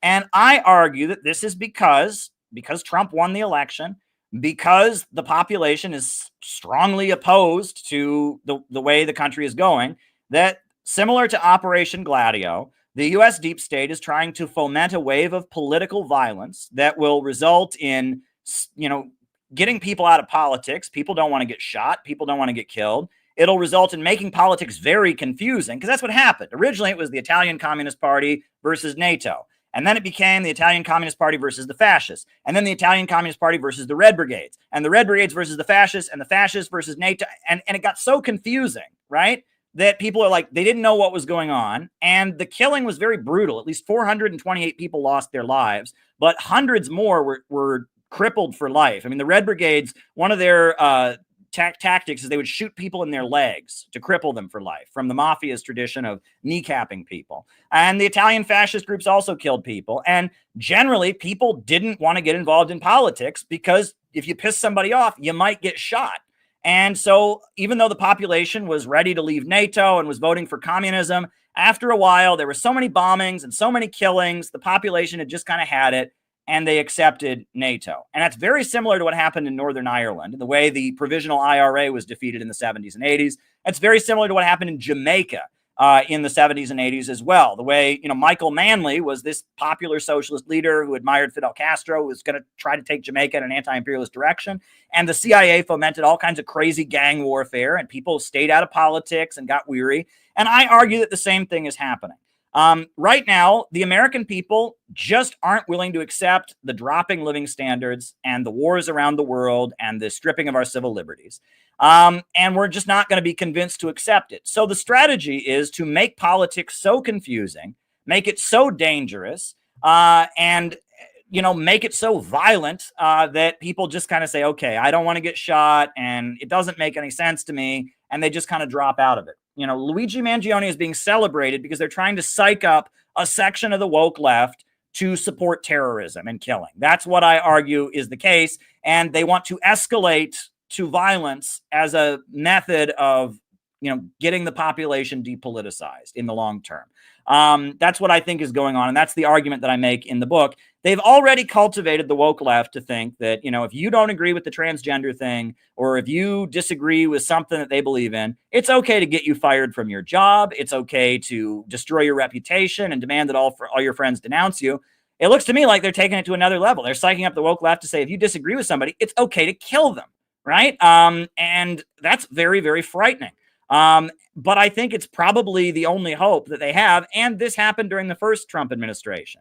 When Trump was inaugurated, you had Punch a Nazi with Richard Spencer on Inauguration Day. Then you had Charlottesville, which was very clearly allowed to happen. It wasn't a giant conspiracy, but the Klan protesting and anti-Klan people protesting happens all the time. But this time there were no police between them. And the establishment kind of wanted there to be bloodshed at Charlottesville. That's pretty clear. And they got it. And I argue that to make Trump ineffective, to depoliticize the population, they are trying to prematurely escalate politics in America toward violence. And I don't think that that's a good thing. And that ultimately, serious revolutionaries have always advocated a peaceful transition. However, if it's not possible, and if people's rights are under attack, they have a right to defend themselves. But advocating lone wolf acts of assassination is contrary to everything that all serious revolutionaries have always advocated. And when you create a culture of political violence, like was done in Italy, like was done in Northern Ireland, like was done in Jamaica, the result is not a revolution, it's the opposite. All right. Keith, I'm sure you have some follow-up questions. Yeah. As far as the class analysis we were discussing earlier, I find that aspect of Caleb's work to be very interesting, because I know I grew up in the 70s among the kind of small town John Bircher populism, right populism that he was describing. Most adults that I grew up around were very big on Goldwater. Some of them belonged to the John Birch Society. Some of them liked George Wallace. Obviously, they liked Reagan. Interestingly, a lot of them were fans of Lyndon LaRouche. I used to know people from that milieu that they used to subscribe to Lyndon LaRouche's newsletter, The Federalist, and all that. So that's the kind of cultural milieu I came up in. When, as a young adult, I started moving more towards the left, and this was like in the late 80s. So I was around a lot of people who were veterans of the new left of the 60s. So at the time, I may be in my early 20s. They're all in their 40s and 50s. But what I have found interesting over the years is the way in which the new left has indeed bended towards the establishment in the way that you described. In the 70s, we used to have these people called the Rockefeller Republicans. And in fact, most conservatives I knew back in the day hated these Rockefeller Republicans, these Northeastern establishmentarians who were basically just a half a step away from communists. But what I've noticed is that a lot of people that I knew that were from the new left milieu, over time, I've seen them become the mirror image of these old school Rockefeller Republicans. For instance, I used to belong to the IWW, the Industrial Workers of the World. I used to belong to the IWA, which was an anarcho-syndicalist international. I was on the national committee of the American section of that in the late 80s and early 90s. And the fellow who initially recruited me into the IWW is basically now an MSNBC liberal. He's obsessed with J6. He's obsessed with Trump derangement syndrome. He's obsessed with supporting Ukraine in the war in Eastern Europe. He's obsessed with the COVID vaccine, and he's a branch COVIDian, I guess we could call him. And then the fellow who originally nominated me to the IWA's committee, National Committee for their American section, he's even worse. He's now a hardcore Malthusian. He wants to reduce the world population to like 1 billion people. He wants to do away with airplanes. He's also become a law and order person who says we need to crack down on drugs and crime. He sounds like Nelson Rockefeller circa 1973. And right now he's also saying that he's actually come to admire Nixon. You know, he's saying, I used to hate Nixon when I was young. Now I realize I wasn't that bad, you know. So it's interesting how these Rockefeller Republicans and the New Left have sort of merged in many ways.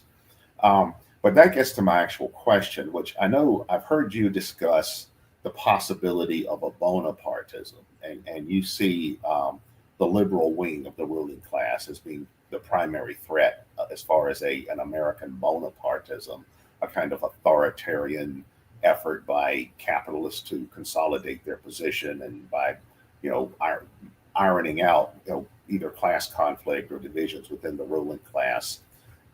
However, I've also heard Dan Lazare, who was another Marxist writer, make the same argument, although he argues that it's the Trump wing of the ruling class or the Sunbelt wing of the ruling class that is the primary danger of a Bonapartism.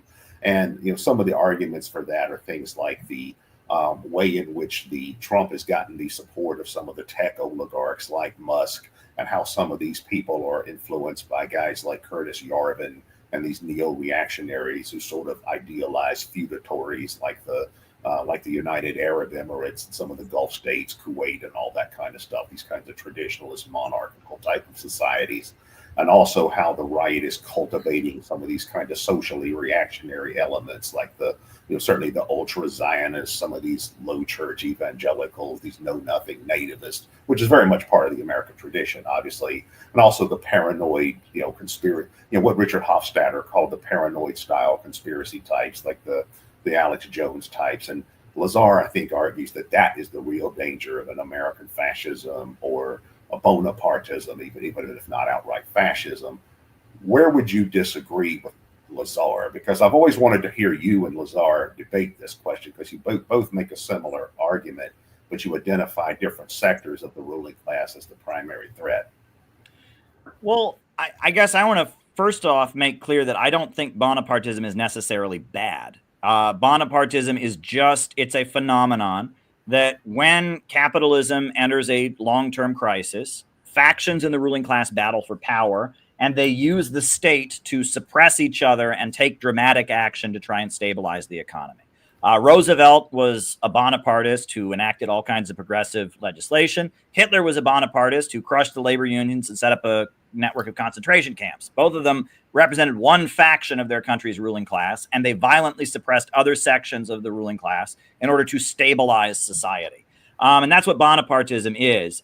The original Bonaparte, it comes from Marx. He wrote this pamphlet that's a bit hard to read because, it was in 1851. Marx was living in Paris, and there were all kinds of strikes and protests, and there was mass unemployment. And then Napoleon's nephew, Louis Bonaparte, the military brought him to power and made him the dictator. They declared the Second French Empire. And Louis Bonaparte presented himself as a leftist, right? He was bringing back the ideals of the French Revolution, and it was the Conservative Party, the party of order, that he violently suppressed. And the Conservatives went into exile, and he presented himself as, I think he even called himself a socialist at various times. And he built railroads, and he enacted a 12-hour workday in the factories. And he took a lot of measures that suppressed factory owners and gave kind of some level of rights to workers on the job, while violently suppressing a lot of people who disagreed with him, university professors and other people, and just trying to stabilize French society with heavy-handed moves by the military. And Marx was living there, and there were some socialists who thought this was a great thing. And Marx said, no, this isn't a great thing. This is just an attempt to save capitalism. And this is Louis Bonaparte is a capitalist, a banker, a financier going outside of his own class to mobilize power in order to force his will onto society. And Marx noted that the movement in the streets that Louis Bonaparte created to back him up was called the Society of December 10th. And it was this organization of people that would go out and protest to support Louis Bonaparte. And they were criminals, poor people, bohemian intellectuals, prostitutes, pimps, gangsters. It was a collection of what Marx called the lumpen proletariat.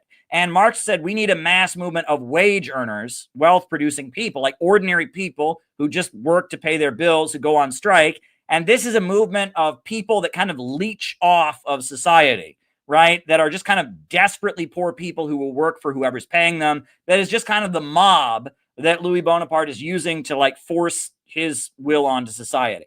And that's Marx writes about. Basically, he's explaining to anyone who will read his pamphlet that what France had in 1851 was not a socialist revolution. It was a military dictatorship responding to a capitalist crisis. And that's what the term Bonapartism refers to. And I would argue that the left, I mean, when you read the passage where Marx is listing all the people that were part of the Society of December 10th, it sounds like Occupy Wall Street.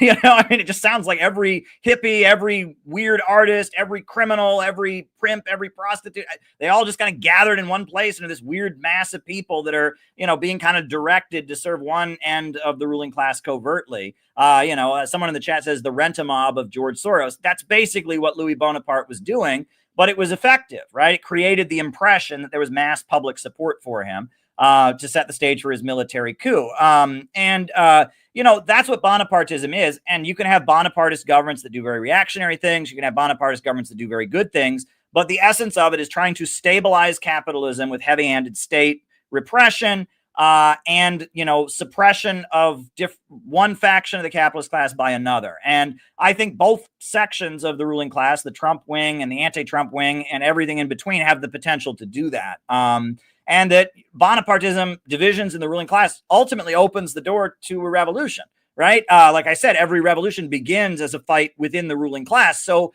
Bonapartism isn't inherently bad. You just have to know it for what it is. As far as the left deteriorating, one factor that, I knew a lot of boomers. I spent so much time around boomer communists, people who joined communist groups in 1968, 1969, and have been doing it ever since. And I have to say that part of the reason so many of them are like your friends you described, they have Trump derangement syndrome, they're backing the FBI, it's trauma, right? Is that these people have gotten the shit kicked out of them by conservatives so much. They've been terrorized by the FBI. COINTELPRO has gone after them. They've seen, leaders of their movement thrown in jail. In 1979, in Greensboro, North Carolina, there was a communist rally, and the Ku Klux Klan showed up and shot 5 people on live television and were acquitted in court. And that these folks kind of live in terror of conservatives, right? That the symbols, that we associate with Trumpism, the flag, the cross, they have this kind of gut level opposition to those things because they associate it with violence and repression leveled against them. And they just kind of have an emotional reaction to all the aesthetics of Trumpism. They just see that as evil. And on top of that, unfortunately, a lot of them, because during the Cold War, U.S. society was much more prosperous and the bulk of the American white working class didn't want to hear what they have to say, they've kind of internalized a belief that we're the others. We're the persecuted. A lot of them are white people who really have a white savior complex. In their minds, all the other white people are bad, but they're the good white people. And they want to be separate from all the other white people because they're the good ones that love the black people. And it's sad. And I sympathize with them. And a lot of them have done very heroic things to stand with the black people against racism and such. But at the same time, that's that kind of mindset that, we're this isolated group of persecuted, righteous, good people. That's not going to lead to changing society. And it's a very defeated mindset. And it's kind of a self-defeating mindset. And that, during the 1970s, the new communist movement, it was the Maoist groups, basically, the Revolutionary Communist Party, the October League, the Communist Labor Party. They said, we're going to take the 60s hippie middle-class movement. We're going to go into the factories. They cut their hair short. They didn't use drugs, and they tried to recruit their coworkers to communism. And they did this for an entire decade, from like 1969 until the early 80s. They were in the factories trying to recruit their coworkers, and it didn't work because living standards in the USA were still pretty high. And at the end of the decade, 78, the U.S. economy crashed, and they thought, now it's going to happen. Now it's going to happen because the U.S. economy has crashed. And they had the Iranian Revolution and the Nicaraguan Revolution. They thought the world's going in a revolutionary direction and the U.S. economy has crashed. Finally, the American workers are going to wake up. And what happened? You had the rise of Reagan. American workers became even more anti-communist, even more conservative. And a lot of them engaged in very adventurous things. The RCP, they did May Day 1980, where they went around burning the American flag and, engaging in very provocative acts to try and, provoke people and stuff. And they ended up getting beaten up. I think one of them was killed at the Alamo in Texas. He pulled down the American flag and put up a communist flag at the Alamo in Texas. And 2 days later, he was stabbed to death. There was another RCP woman who was found dead at the bottom of an elevator shaft in New York City. She'd been out selling the paper, and 2 people just went up to her and killed her. I mean, there's many people that were badly injured and all of that. And based on that trauma, there's just this belief that it cannot be done, that average white Americans are just too conservative and too racist. They'll never be won over to a class struggle program. Well, 1978 was a really long time ago. 1982 was a really long time ago. And the way average Americans think is very different. We're far more racially integrated as a society than we've ever been. And people are far more upset about their economic conditions. This is not 1978. But the communist groups are all kind of led by people who say, well, we tried to go to the masses. We tried to win over average working people, and they don't want to hear it, and they're all racist. And then on top of that, it used to be the mainstream of imperialism was the neocons. But you'll notice the American Enterprise Institute and a lot of the neocon and big oil-funded think tanks have pivoted into the Obama, Kamala Harris circle because the demographics of the United States has changed. The USA is not overwhelmingly white as it once was. The neocon message, which is rooted in Nixon, don't fix it if it ain't broke, my country, right or wrong, that doesn't work with people of color. That doesn't work with immigrants, right? And so wokeification with the same overall goal, which is free market, neoliberalism, free trade around the world, regime change wars, done in the message of wokeification is much more effective now because the demographics of the country have changed. So the neoconservative element has just kind of shifted to wokeism in its messaging style. The goals are still the same. And because of that, a lot of the so-called left, they're so traumatized and they're so damaged. And it's like you can't teach an old dog new tricks. And these people haven't seen any progress their entire lives, right? A big moment for me was the 2008 financial crisis when, according to everything I read, there should have been a surge of interest in communism across America. And there was. I mean, Newsweek said we're all socialists now. And there was certainly polls were showing 10% of Americans said communism was a better system and all of that. But all the communist groups fell on their faces. And I saw it in the RCP and the Communist Party and the Workers' World Party and the Socialist Workers' Party. It was weird. They were handed on a silver platter. There's a financial crisis. The media is saying, oh, maybe there's something to Karl Marx. And Warren Buffett and other people were kind of saying to the left, go do your thing. Just kind of be our street, our counter gang. I think Jesse Jackson even said, we need some street heat to back up Obama. And they were hoping to use the left to kind of build a movement so that Obama could pass more Wall Street reforms and such.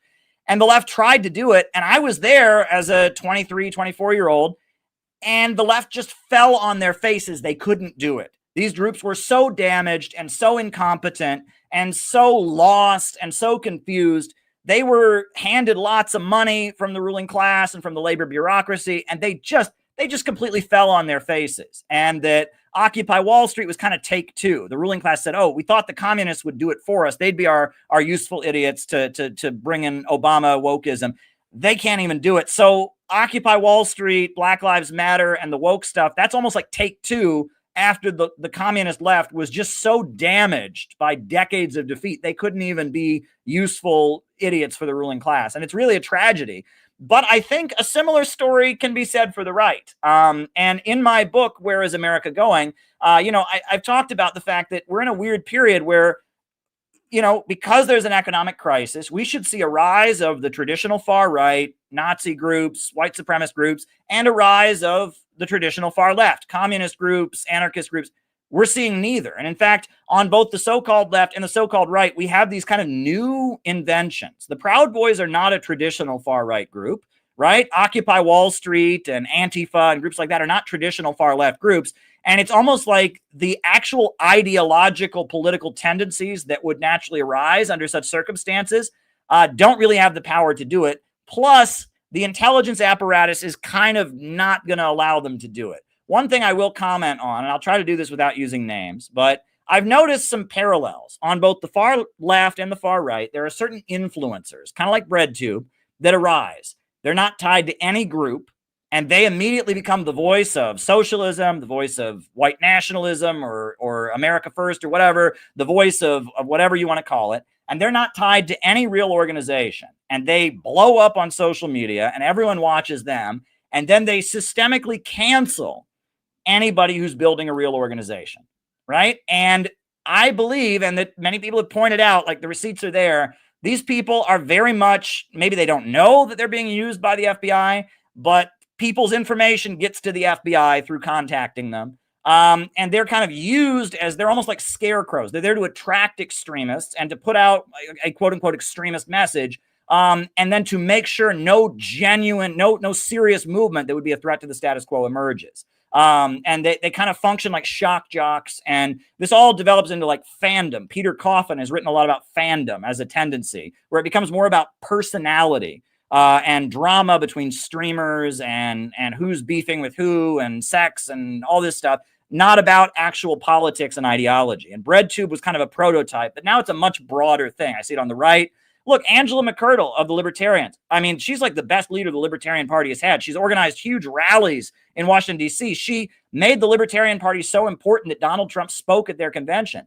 But there are loads of libertarian streamers who do nothing but attack her constantly. And what are they doing? They have social media channels about being libertarians. You see this on the right. You see this on the left. You see this among the woke left, among the anti-woke left that kind of emerged out of nowhere.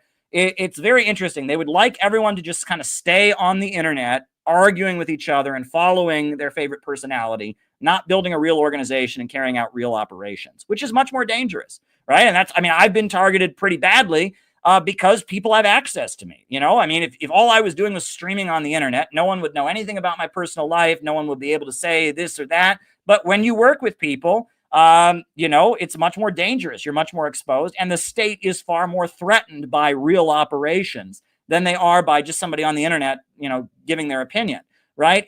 But what we need urgently is real operations. You know, Rage Against the War Machine, that rally in 2023 was really important, and you saw the deep state pulled out all the stops against that rally. I've never seen anything like it. They were terrified of that rally. You know, you can say similar things. And the way they take apart organizations, there's almost a method. And I pay attention to this with different political trends, how they target people, how they harass people. And they're really trying to inoculate people from joining any real organization. Because ultimately, if this crisis progresses, people are going to need real organizations. This right now, a lot of these dissident ideas, people are angry, the economy is bad, people are upset with the status quo, but it's still just kind of an intellectual exercise. Conditions will get to the point that it's not an intellectual exercise anymore. In order to eat, you're going to have to be involved in some kind of community, some kind of organization. And when that happens, ideological groups, be they religious, communist, far right, or whatever, are going to be very important. And the ruling elite knows that. And they're very afraid of what could happen as conditions deteriorate. So a really interesting question now is Trump's foreign policy. So one of the things that I think all of us were a little optimistic about Trump in 2016 because of his his de-escalate with Russia strategy, which seems to still be on the table. So I'm happy with that. The other thing is, I think we can all agree that if Hillary had won in 2016, we'd already be here 8 years ago, but she didn't win. So Trump won, and that just that delayed the result. But I don't think it stopped it.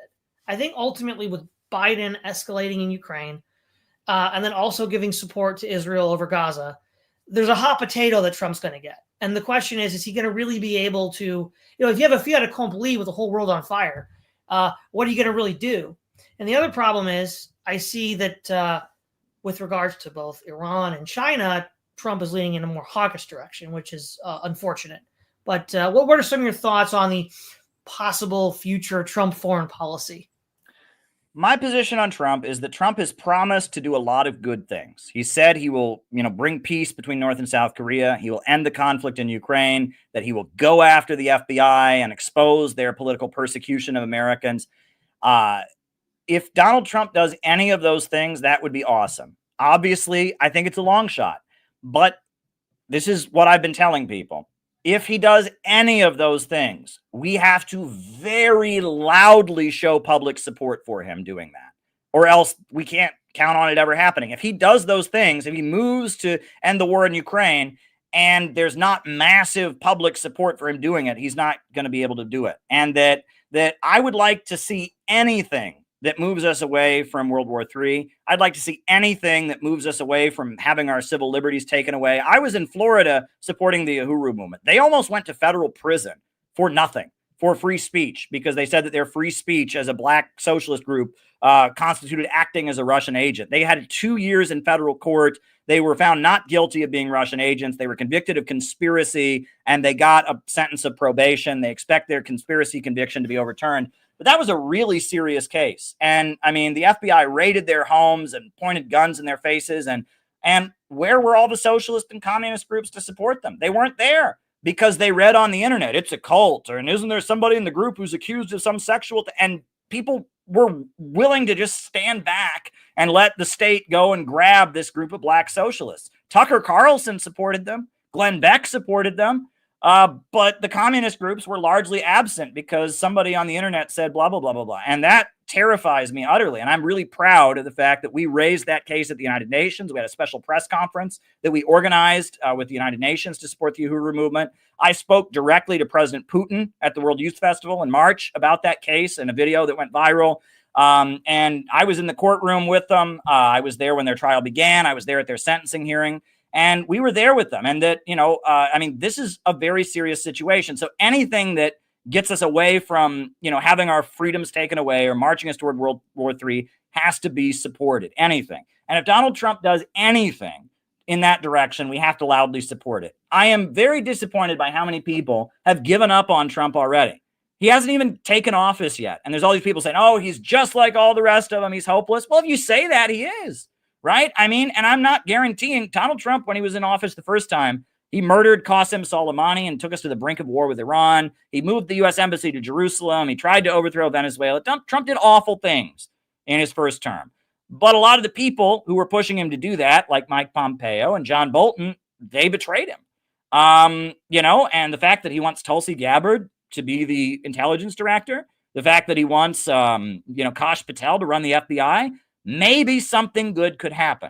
And if we just give up on it, it won't happen. And that again, a lot of people in our kind of dissident spaces are very good at losing.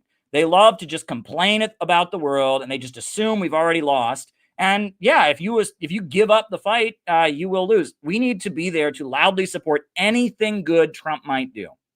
And that brings me to, we're having an event for the inauguration at a couple blocks from the White House, themed around peaceful reunification of Korea.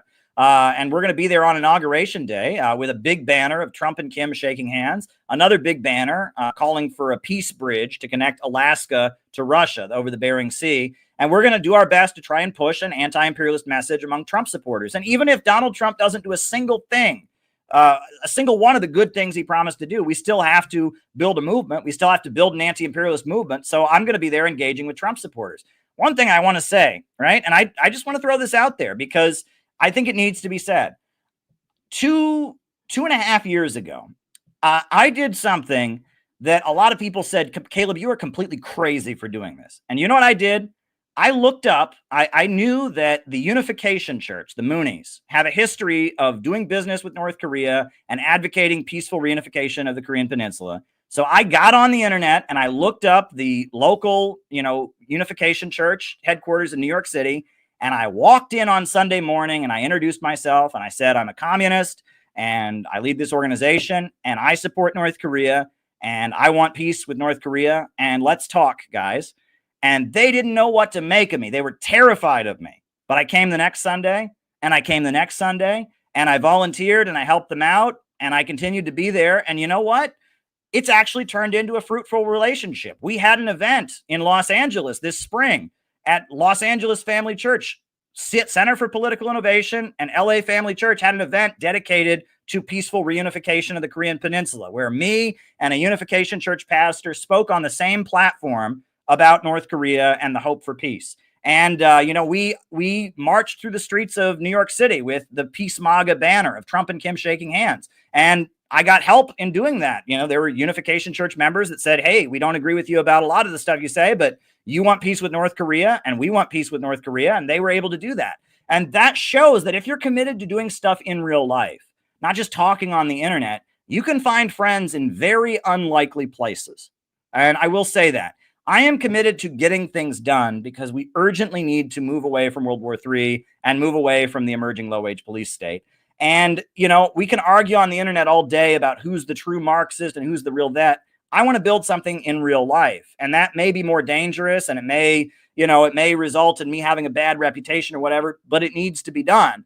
And I'm willing to work with people I don't agree with to do it. And in fact, I find that the people that are the most effective allies tend to be people I don't agree with. People who are very similar to me politically will find some little nitpicky thing to disagree with me about, and then nothing ever happens. But people I don't agree with me, but share some kind of basic goal, can be very effective allies. So there you go. All right. Keith, do you have any follow-up questions? Yeah, Caleb was earlier mentioning the lumpen proletariat and how the base of Napoleon III or Louis Napoleon Bonaparte was often rooted in the lumpen proletariat, and that actually I think is somewhat analogous to some of the situations we face today with Trumpism. There's an English academic named Nima Parvini, known online as Academic Agent. This guy's not on the left. He's on the far right. He's a self-identified Machiavellian in the tradition of Pareto and Mosca and Michaels and thinkers of that type. But he had this recent assessment of MAGA. And what I thought was interesting, he was saying that, let's see if I could just find a couple of the juicier quotes here. He says, after all, MAGA is probably the most genuinely non-racist, pro-black, pro-LGBT, easygoing, and true 90s liberal movement ever to exist. We have won our country back, cry a right wing led by people like Carrie Lake, Caitlyn Jenner, as the black Zoomer in a MAGA hat post a video of himself drinking Coca-Cola to a Libs of TikTok video to 100,000 likes on Twitter. And he says this is really what MAGA is in its core essence. Jerry Springer passed away recently, but his real legacy was MAGA. So Jerry, he says. And in some ways, I think that's fairly accurate. I've seen other analysts compare MAGA to the New Left of the 60s, where it has this kind of transgressive element that's countercultural in a way. It's perhaps a somewhat different type of counterculture, but but then maybe not, because if you look at the actual lifestyles and cultural framework of a lot of MAGA people, you see that they're not really that conventionally bourgeois in a lot of their attitudes. Maybe bourgeois bohemian in some sense, but certainly there's a lumpen presence there. But the question is, I guess, do we really have anywhere in mainstream U.S. politics anything that is really rooted in the working class? It seems to me that a lot of MAGA is more rooted in the petty bourgeoisie, the more small business, small capital, regional capital. And it's clear that the base of the Democratic Party or the so-called left as well is now what Barbara Ehrenreich called the professional managerial class. I mean, if you go to a leftist meeting today, you'll find just as many people who are social workers and public sector bureaucrats and school teachers and university professors as you would anyone that would be considered part of the proletariat in any historic sense. So does the working class have any representation? Because from what I can tell, it doesn't. We clearly have these divisions within the ruling class, the Sun Belt and the Northeast and all that. And then as far as the base of these different factions that they've cultivated, one side cultivates the professional managerial class, the other one cultivates the petty bourgeoisie. And it's not just me that's noticed this. For example, Thomas Piketty, who's a French economist, I guess he's a social democrat or something of that type. But he says that this same pattern is playing out in all of the Western industrialized democracies, where you have what he calls the Brahmin left on one hand, and that is relatively affluent, certainly highly educated people who supposedly are the base of the left. And then you've got the merchant right, which again is this petty bourgeois, small capital class. So it appears that the working class is really nowhere to be found in any of this. So who exactly is going to speak for the working class? Well, that's interesting. When you talk about the Brahmin left, I mean, you're talking about social workers, you're talking about people who work at NGOs and all of that. And what's very interesting about that is, I was told my whole life, my whole family said to me, "You're going to love college, Caleb. When you get to college, you're going to love college. Oh, you're always reading books and talking about politics. You're going to love college." I absolutely hated college.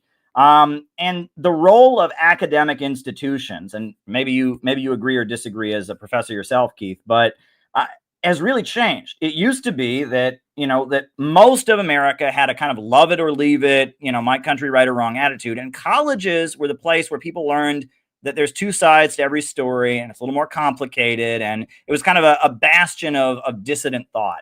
Now it's the opposite. Most of America is alienated. Most of America is upset with their conditions. And college is where you go to get vetted, especially in the humanities and philosophy, to make sure that you don't have any dissident ideas, to make sure you're safe to be hired to be part of. When you talk about the professional managerial class, it's more than that. It's almost like the woke bureaucracy, right? Social workers, people who work at NGOs and all of that. They're almost like there are people at universities who are like the what do they call it? The DEI advisor, whose job it is to just make sure that the university is woke enough and has adequate representation of LGBT. And it's like there's this whole bureaucracy that's been paid for, and it's not all paid for by the government. A lot of it's paid for by foundations and stuff, whose job it is to be like the enforcers of the new liberal ideology. And college is where you go to get vetted to make sure you deserve a spot in that. Right. And it's this whole apparatus that's been created. Its job is to kind of police U.S. society and make sure it's properly woke. And it's kind of terrifying. And people almost argue it's almost like the political commissar that they had in the USSR or something. Every factory had a guy whose job was to make sure that the factory was putting out the communist line or something. And that's kind of what this bureaucracy does. As far as the whole thing about Jerry Springer and all that, Trump's rally at Madison Square Garden, you had Dr. Phil. You had Hollywood Hogan. And, it's interesting because these are all like what they would call B-list celebrities, but they're celebrities that are not part of the club, right? They're all celebrities that are, they appeal to a more working class audience. They're not in major Hollywood movies. And that's why Trump's audience identifies with them, because they feel they're not part of the club either, right? And it's kind of this like, they've been locked out, we've been locked out, and they're mad at those mainstream Hollywood movies. They're mad at those mainstream TV networks, and they're kind of saying we're on the outside, and we don't like the way things are. The other thing is that when I first got politically active during the Iraq War days, I grew up in a small town like you did. I never heard anyone talking about the Illuminati. I never heard anyone talking about the Freemasons. The white people I grew up around, they never talked about that. When I came to Cleveland, though, and I was in, East Cleveland and in Collinwood and other places, we'd be out selling communist newspapers and someone would say, "Oh, it's the Freemasons that secretly control everything. It's the Jews that secretly control everything. It's the Scottish Rite and the Federal Reserve bankers." And that kind of, what you might call like conspiratism was very much a black thing. And it was not, most white people didn't go there, right? And it wasn't really until the financial crisis that the first time I ever heard of Alex Jones was just before Bush left office. I remember I was at anti-war rallies and a bunch of young Middle Eastern guys in Cleveland showed up with big stacks of DVDs of Alex Jones, 9/11 truth films. They were just giving away because they wanted people to see them. And they were Middle Eastern guys that were pro-Palestine that were like, "Oh, you got to watch Alex Jones. It's so good." And, now Alex Jones is pretty mainstream. And that you could argue that a lot of the working class resentment that people have against the system, the so-called white middle class didn't used to have, and now it has. And that's kind of, I don't think that's lumpen. I think that's just normal, right? But 60s rhetoric considered the black working class to be lumpen. They're not lumpen in the sense that Marx wrote about. The lumpen proletariat, as Marx referred to it, is they're not wealth producing. They're not wage workers. They're criminal elements or, nefarious elements that are mooching off of other workers, right? They're tricking other workers out of their money. They're robbing people. They're strike breakers. They're homeless people who beg for a living. They're kind of living off of the working class in kind of a parasitical way. They have a parasitical relationship with the working class. Whereas the overwhelming majority of Black Americans are just working class people. They sell their labor power to a corporation. They get a paycheck. The Black Panthers and Frantz Fanon had this whole thing about, well, they're the lumpen proletariat because they tend to be poorer and all that. But no, they're just working class people who tend to be poorer. And that there's kind of a romanticization, like all Black people are lumpen and they have nothing to lose but their chains. And they're going to lead the revolution and all that. And that's very much a 1960s deviation. But the sentiments that have existed among the Black working class for a long time, that the government, is trying to wipe us out. It's run by a secret conspiracy. They want to prevent us from having children. They want to drive down the population. Those kind of sentiments are much more widespread among white workers now than they were before. And that's because that labor aristocracy, the layer of working class people who were living a comfortable lifestyle, has gone away, right? And living standards have gone down among white workers. And so they're more skeptical than they were before. What is interesting is that during the Cold War, if one went to prison, especially Black people went to prison, among prisoners, the main thing prisoners were reading was Marxist literature, right? When someone went to prison, they read George Jackson, they read Mao, they read all of that. And in the military also, if someone was in the military and they didn't like the Vietnam War, they would start passing around Mao's little red book or communist literature trying to figure it out.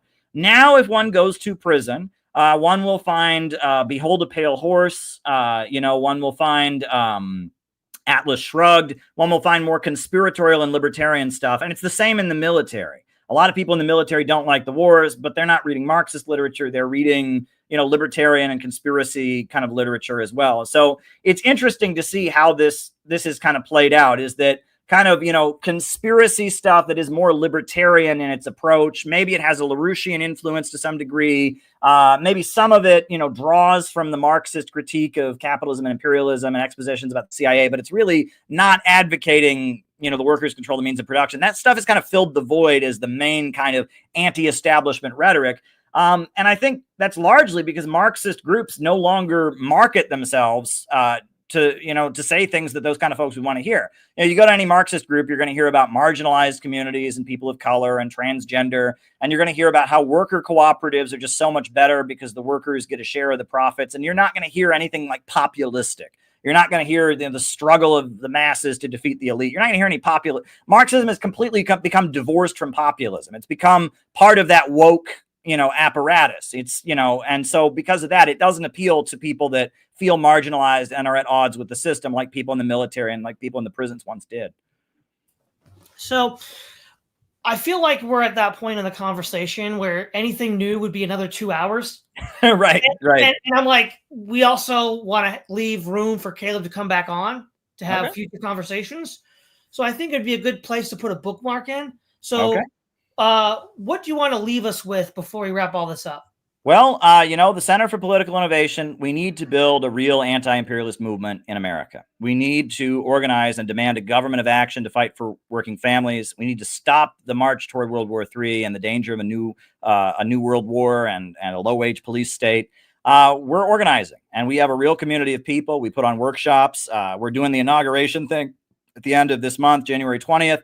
Then we're headed to Minnesota. So if you're in the Minnesota area and you want to come and spend a day with us at a workshop we're doing in Minnesota, by all means, reach out to us. We actually have a special deal right now where we're allowing people to join for free for their first month. They don't have to pay dues if you go and sign up on the website for the first month. And if they like it, and then they can keep paying dues. If not, they can cancel their membership and move along. But we're offering people a community. I've said many times that there are two ways to find happiness in this life. The first way is to love and connect with other people. And the second way is to build and construct and change the world and build something. And CPI exists to do both of those things while espousing an anti-imperialist, anti-globalist, pro-working families message. So, we're trying to build a community of people that are dedicated to carrying out operations to educate and spread anti-imperialism in America. If you want to get involved, you want to give us a try, check us out. We've got chapters all over the country. We're an organization. We're dedicated to trying to build a new America. And that I also want to say that everything we do should be motivated with good intentions. We want to build, we want to construct, we want to make a better country and a better world. It's not about revenge. It's not about resentment. It's not about jealousy and tearing things down. You have to be putting a good message out there if you want good things to come. So everything we do is motivated with good intentions, and that we want to build a better world. And that any political movement, if your intention is to just kind of express your resentment, express your rage, express your disappointment and frustration, it's not going to go anyplace good. And that good and evil can wear all kinds of different political clothes. It's more about what kind of vibe and what kind of community you're building, rather than what ideology you necessarily espouse. Well, I want to say, everybody, if you want to see high-powered commentary, just tune into Keith and I and Caleb, and we're all going to come here and just give you some high-powered commentary. Thanks for being here, Caleb. It was a pleasure having you on. Sure thing. Always a pleasure. And this was great. Great conversation. All right. Thank you, Keith. Always insightful commentary. This is Todd Lewis of the Praise of Folly podcast, signing off.